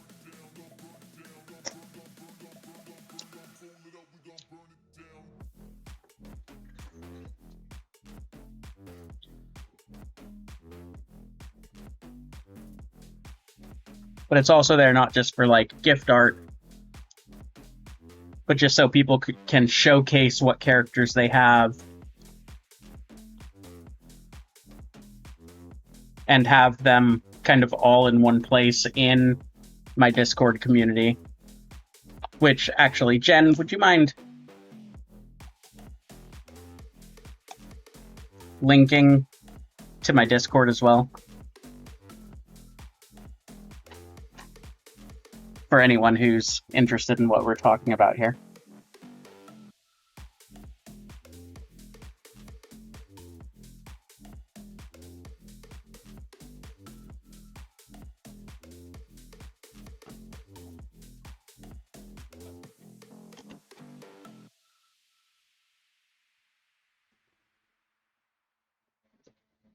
I'm sat over here getting my FA arranged. Make sure when you copy the link that it directs to the make sure it directs to the lobby. I tried clicking it earlier, and instead of going to the lobby, it was trying to take people to the mods only chat, which nobody would be able to get into if they clicked the link.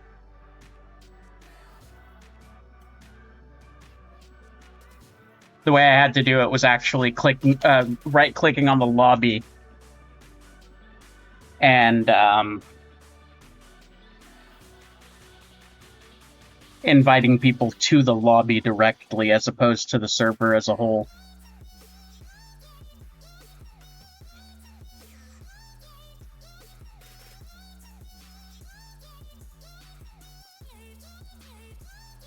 Yeah, Raven, you're fine to drop whatever OCs in there you can, or you want to. Just go ahead and make a note that it's your OC.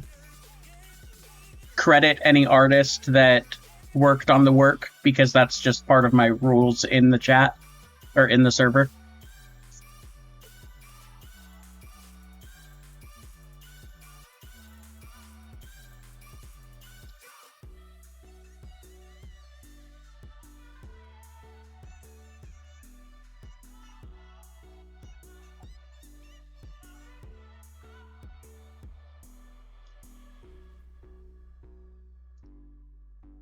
Yeah.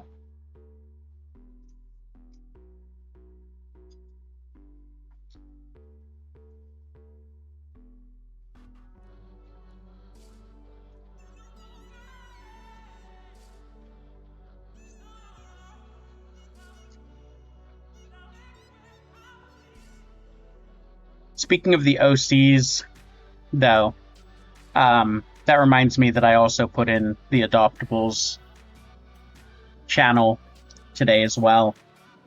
And that makes me want to go back and reiterate something I was saying.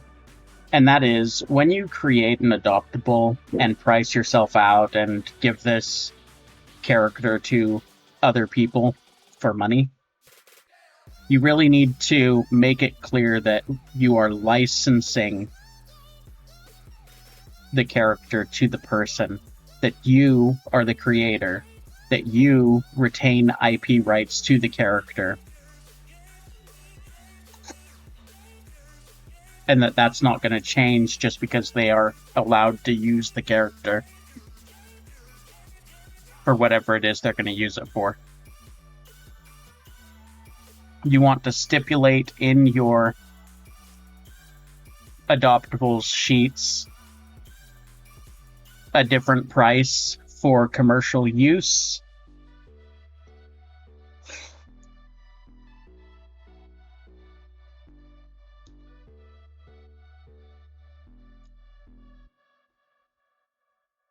And basically just everything else.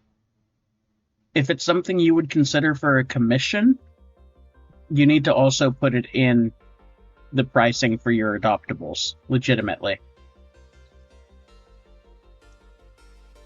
Sometimes when you're here, I can feel no bounds. 'Cause you keep me where the stars are bound. It doesn't really matter, 'cause you're here with me now. It doesn't really matter. It doesn't really matter, 'cause you're here with me now. It doesn't really matter, 'cause I feel so free now.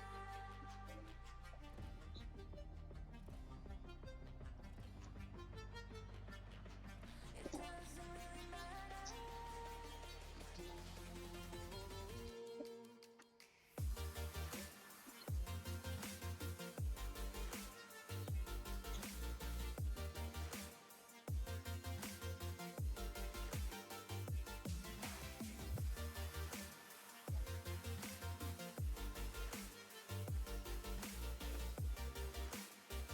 Sounds like a good way to keep your IP out of the wrong hands as well, I guess.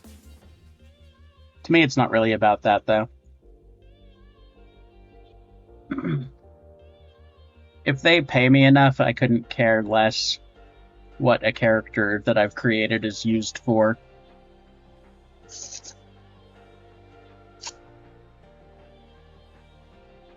Presuming that the character is for sale.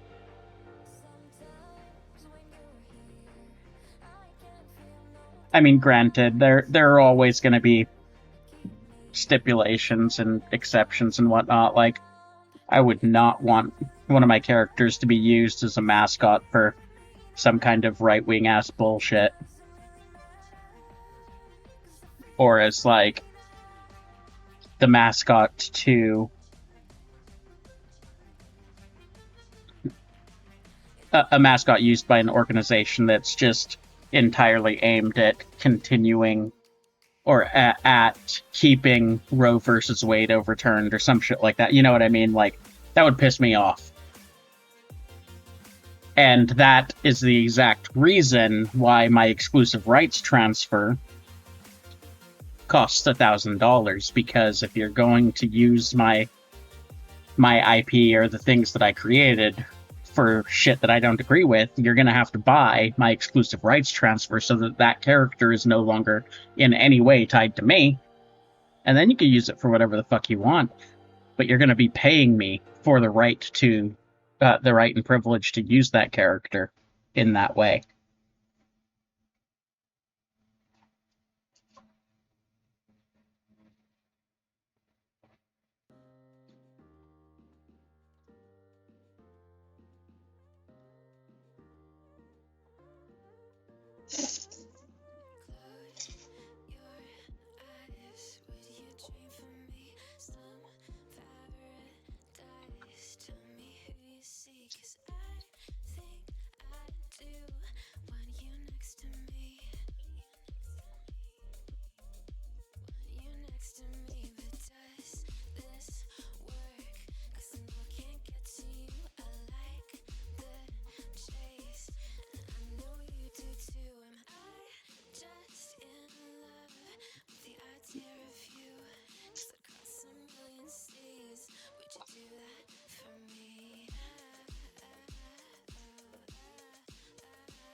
I want to apologize to everyone who jumps in here and finds the topic of conversation boring in any way, but really I'm just trying to I'm trying to get the word out about this kind of stuff, you know?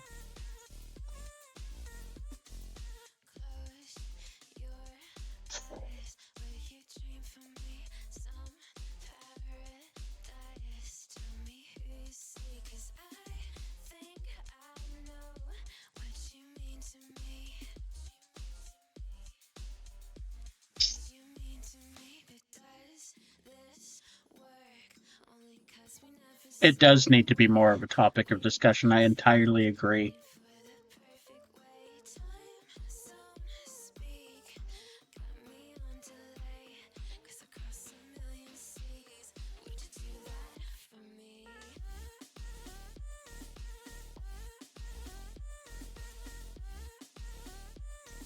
Exactly. The less people know about it, the more they get screwed.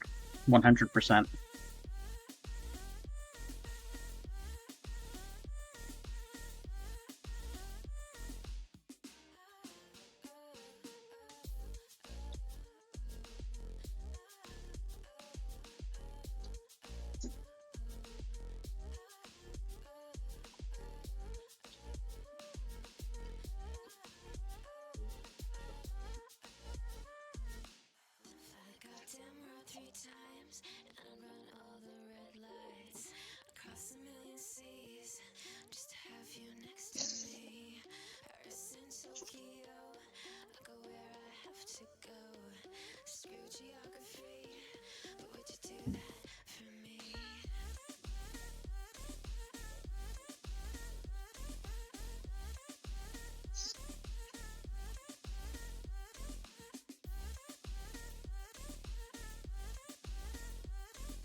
Oh, I'm eating here. I should go ahead and send the client the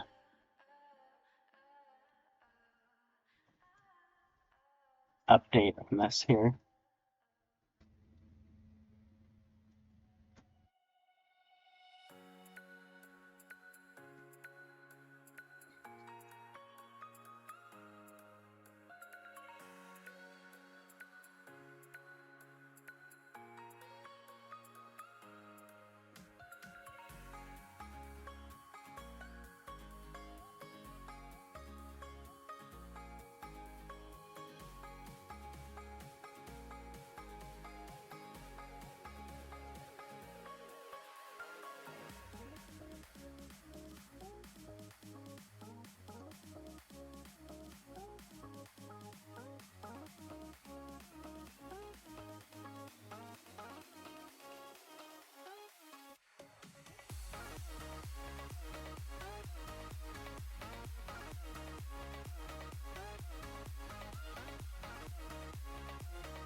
That's how we ended up with our current economy and society. People either not caring or just assuming that companies would look out for their best interests in the name of profit, which is really asinine when you realize that they have never done that.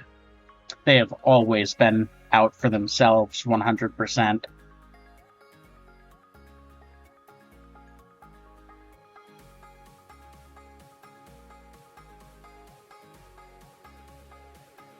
And between Nixon and Reagan, they basically all but made it legal for them to do that.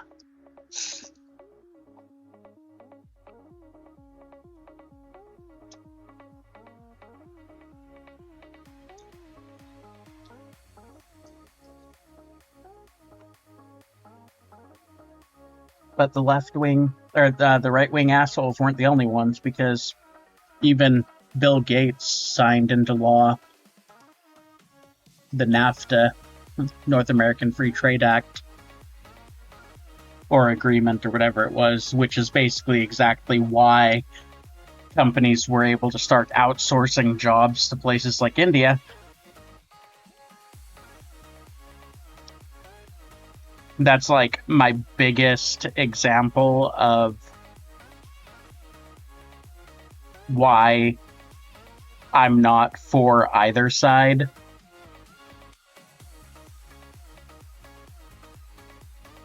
They're both just as skeevy and out for profit.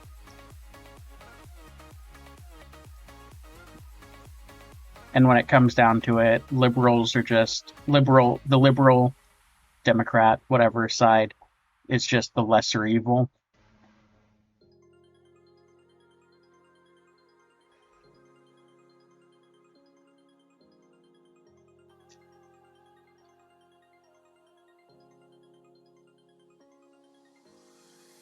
You make me feel like home. You turn around, I feel the breeze over me. You watch your dreams unfold. Let it come around and let it breathe over me. No, not team sports. WWE is a better analogy.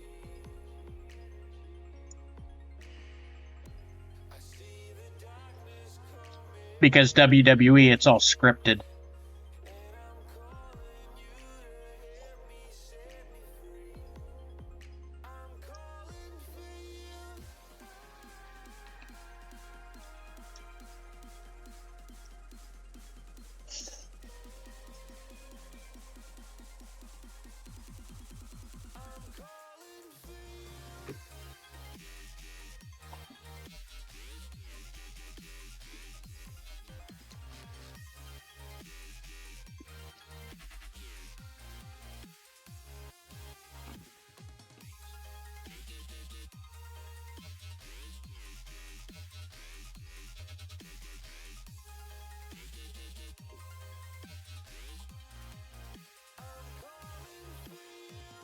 That food is already hitting the spot.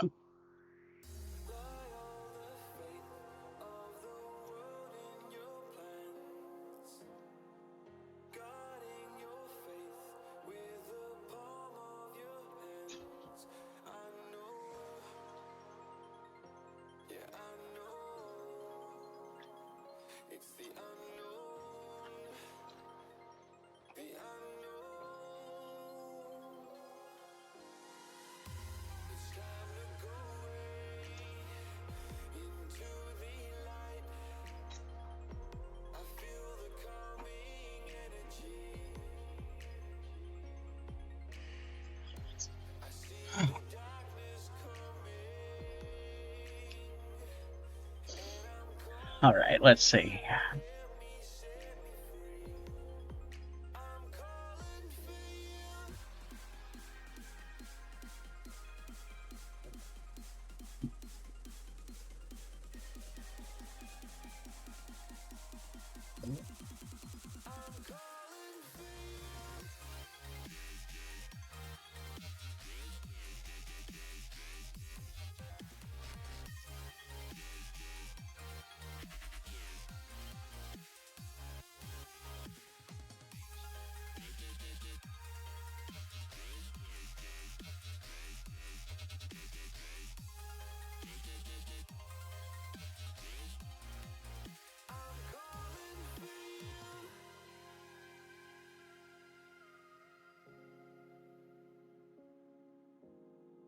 Man, the spokes on these motorcycles are going to give me a fucking hernia. I have no idea what I'm looking at.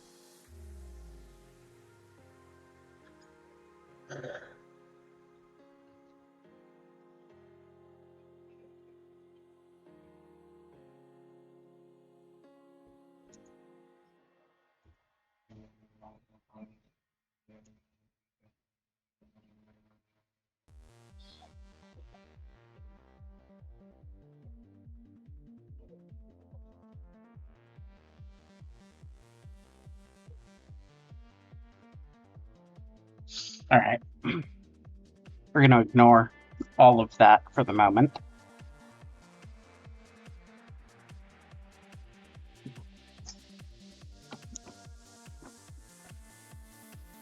Try to get these handlebars going. It's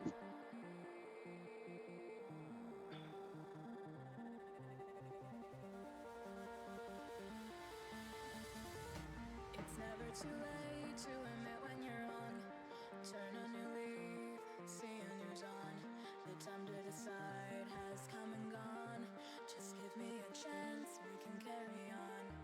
I made my choice, these drums of your voice, they run through my head as I remember the day. Stay in this moment.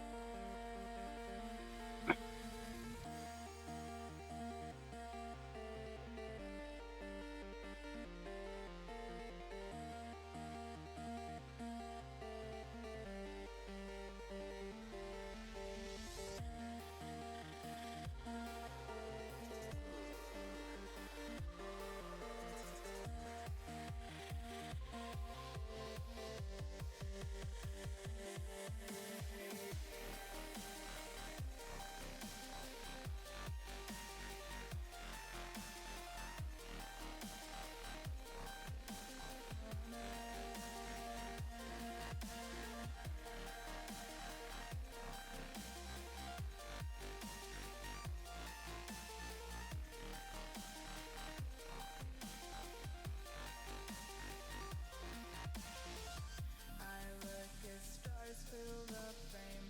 They say we're lost without aim. Today the stars will read red. Soon blue will guide us instead.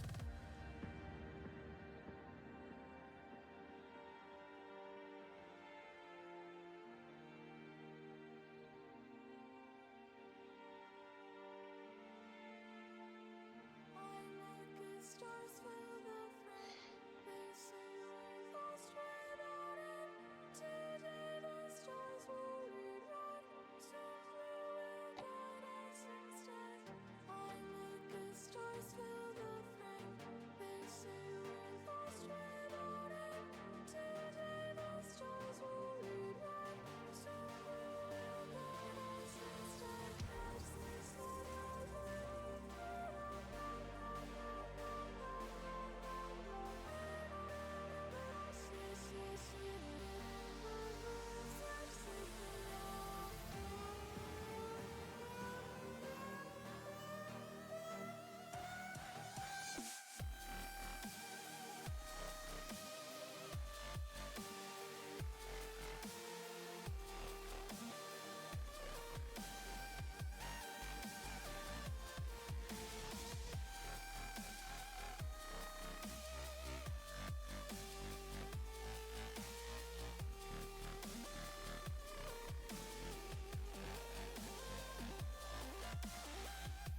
It's never too late to admit when you're wrong.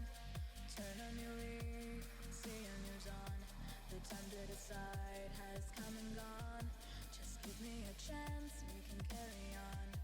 I've made my choice, these drums of your voice, they run through my head as I remember the day. Stay in this moment.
Oh no.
Could swear it's been 700 degrees in here since you came in. I could swear that this room has been running out of air, and now it's starting to spin. You make me feel kinda bad, kinda good, kinda everything, yet it doesn't feel like it should. You make me feel kinda wrong, kinda right, kinda anything, and I would change it if I could.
Yeah, the two spokes one way, then two more crossing to make an X is exactly how it is. And then mirrored on the other side, so not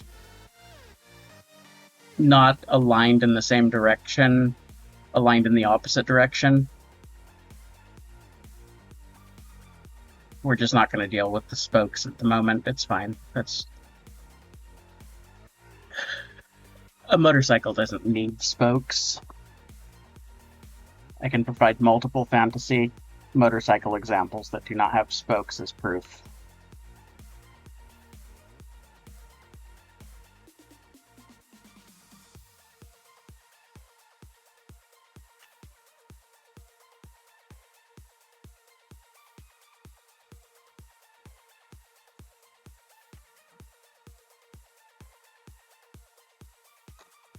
Spokes were made by a big motorcycle to advertise giving Ash a fucking hernia.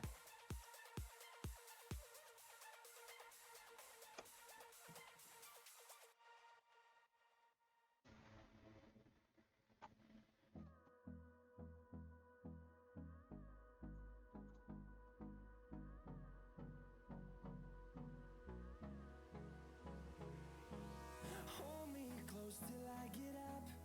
Time is barely on our side. I don't wanna waste what's left. The storms we chase are leading us, and love is all we'll ever trust. Yeah, no, I don't wanna waste what's left. And on we'll go, through the wastelands, through the highways, till my shadow turns to sun rays. And on we'll go, through the wastelands, through the highways. And on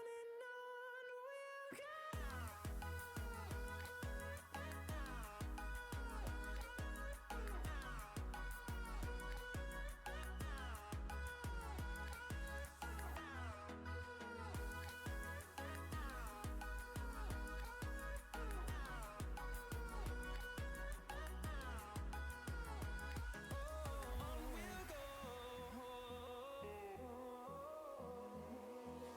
Finding life along the way, melodies we haven't played. No, I don't want no rest.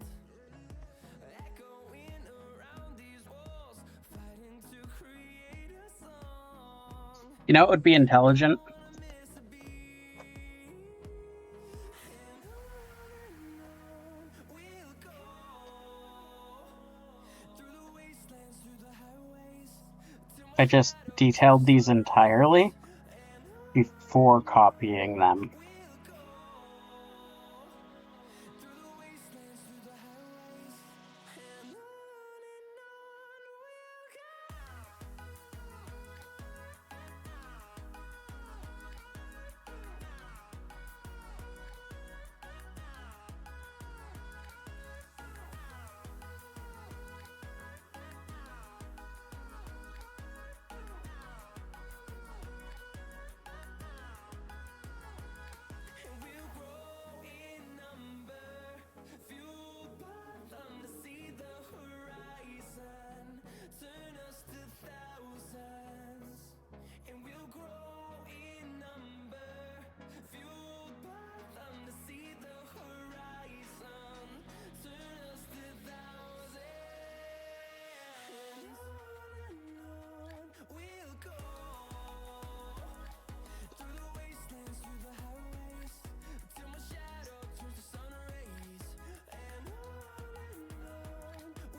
Y'all don't even know what Muppet I am.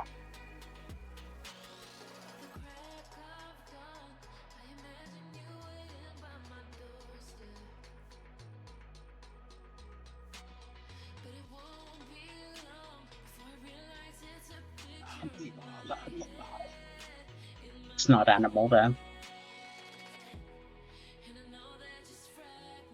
I love Animal, but Animal is not my Muppet.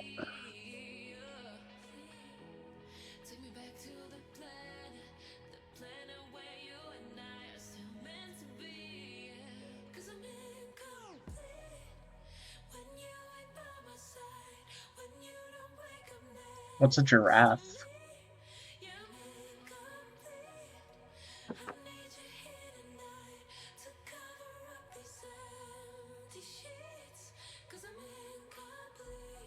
Okay, but why am I Gonzo? That's the question.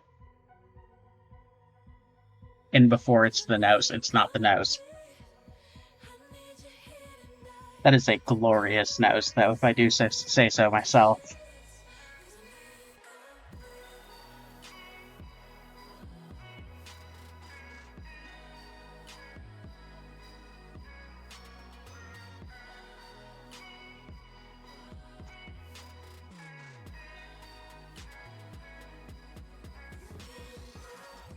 It's not because Gonzo's a weirdo. He is, and I approve of that.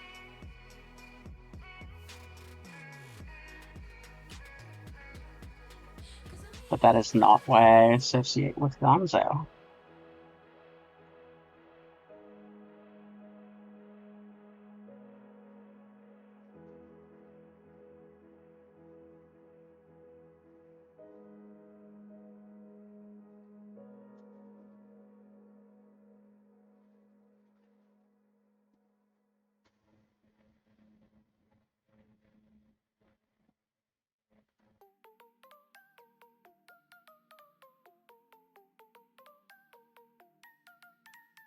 You remember this conversation? Well, apparently you don't.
I associate with Gonzo. Because not only is he a weirdo, and not only the sense of otherness or anything like that, because all of those are plus sides to me. But most specifically because after figuring out what gender I was and starting to talk about it and present as it and everything like that, I later found out that Gonzo is the only fictional character in existence with the same gender as me.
No, it's not weirdo, it's to the whatever room. Yeah.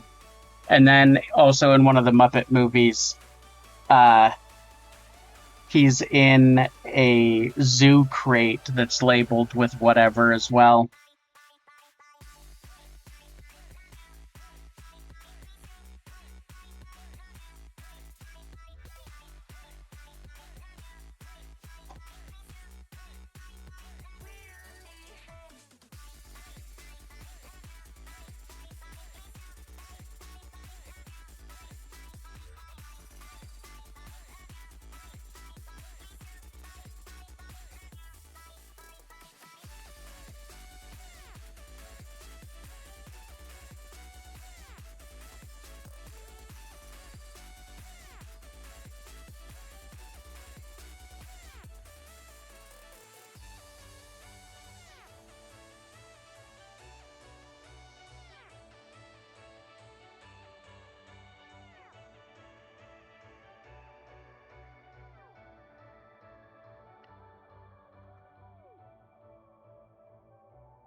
Oh, I had to have to de-shrimp myself.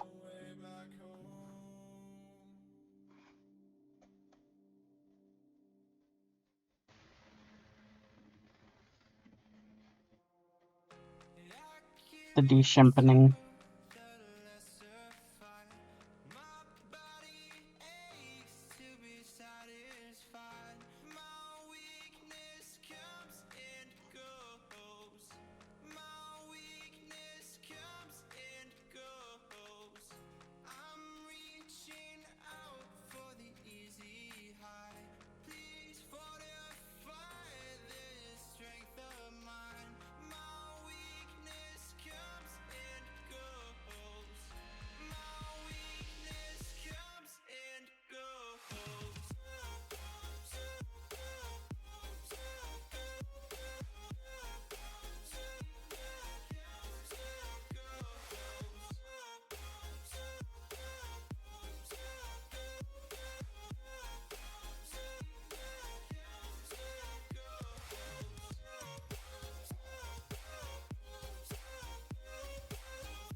for you the second I laid eyes on you. I believe it was fate, meeting you was written in the stars. Girl, you be my one, you be my own. Trust. Promise that I'll never leave you alone. Never. Said you be my lover and my home.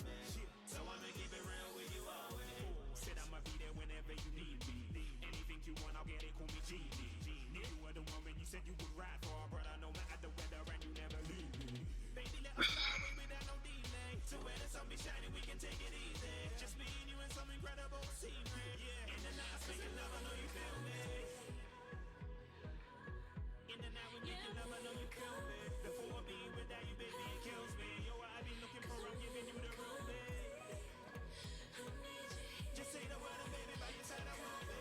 I was feeling empty, but now you feel me.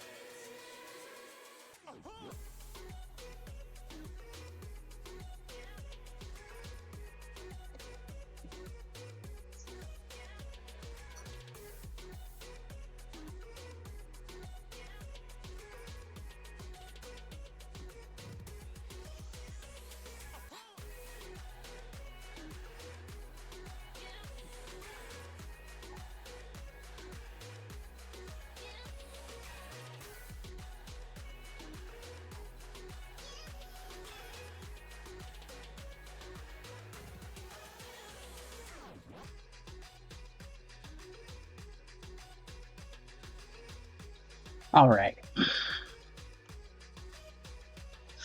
I am going to call it here for today as far as drawing goes. Let me go ahead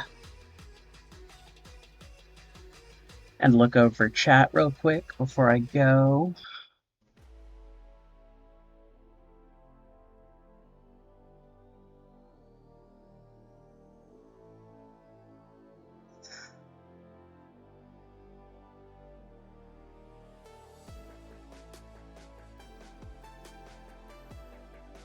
Haven't drawn Alamy in a few years, or in 4 years.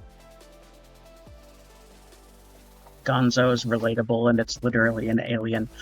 Canonically, Gonzo's not actually an alien, he's just Gonzo. His backstory has never been actually confirmed. The Great Gonzo has 4 backstories, one of which is an alien. But he's also, I think he was raised in the circus, he was an alien, he was hatched from a chicken egg. Like, there are just a ton of different stories for him.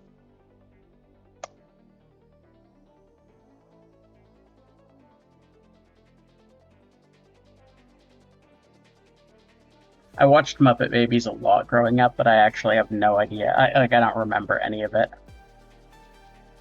Might as well submit my spider Sona. Go for it. Do it, do it, do it, do it, do it. Gorgeous Spike, thank you. It's coming along very slowly, but with technical drawings like this, that's always going to be the case. De-shrimp, make heavy fry.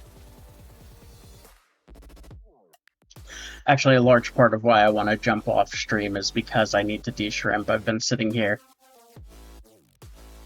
at my desk, curled up like a fucking shrimp for 5 hours, and I just noticed I was getting deeper and deeper into the shrimp posture. And so now my back fucking hurts. Yeah, it has been a long day. I've been going since 6 in the morning, so it's currently 9:37.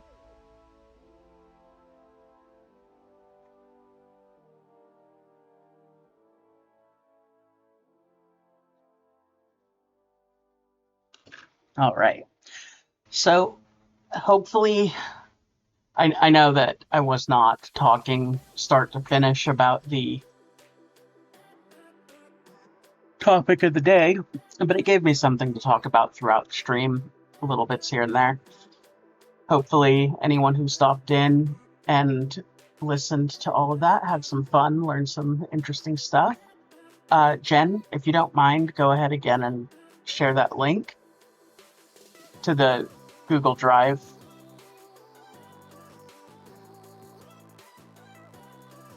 Anyone who wants to check out the book that I wrote specifically about these kinds of topics with copyright and intellectual property right, as well as taxes, how to run a business, how to run your art as a business, the ways to set up your portfolio and present them, and all that stuff. You can go ahead and find all of that information in the link.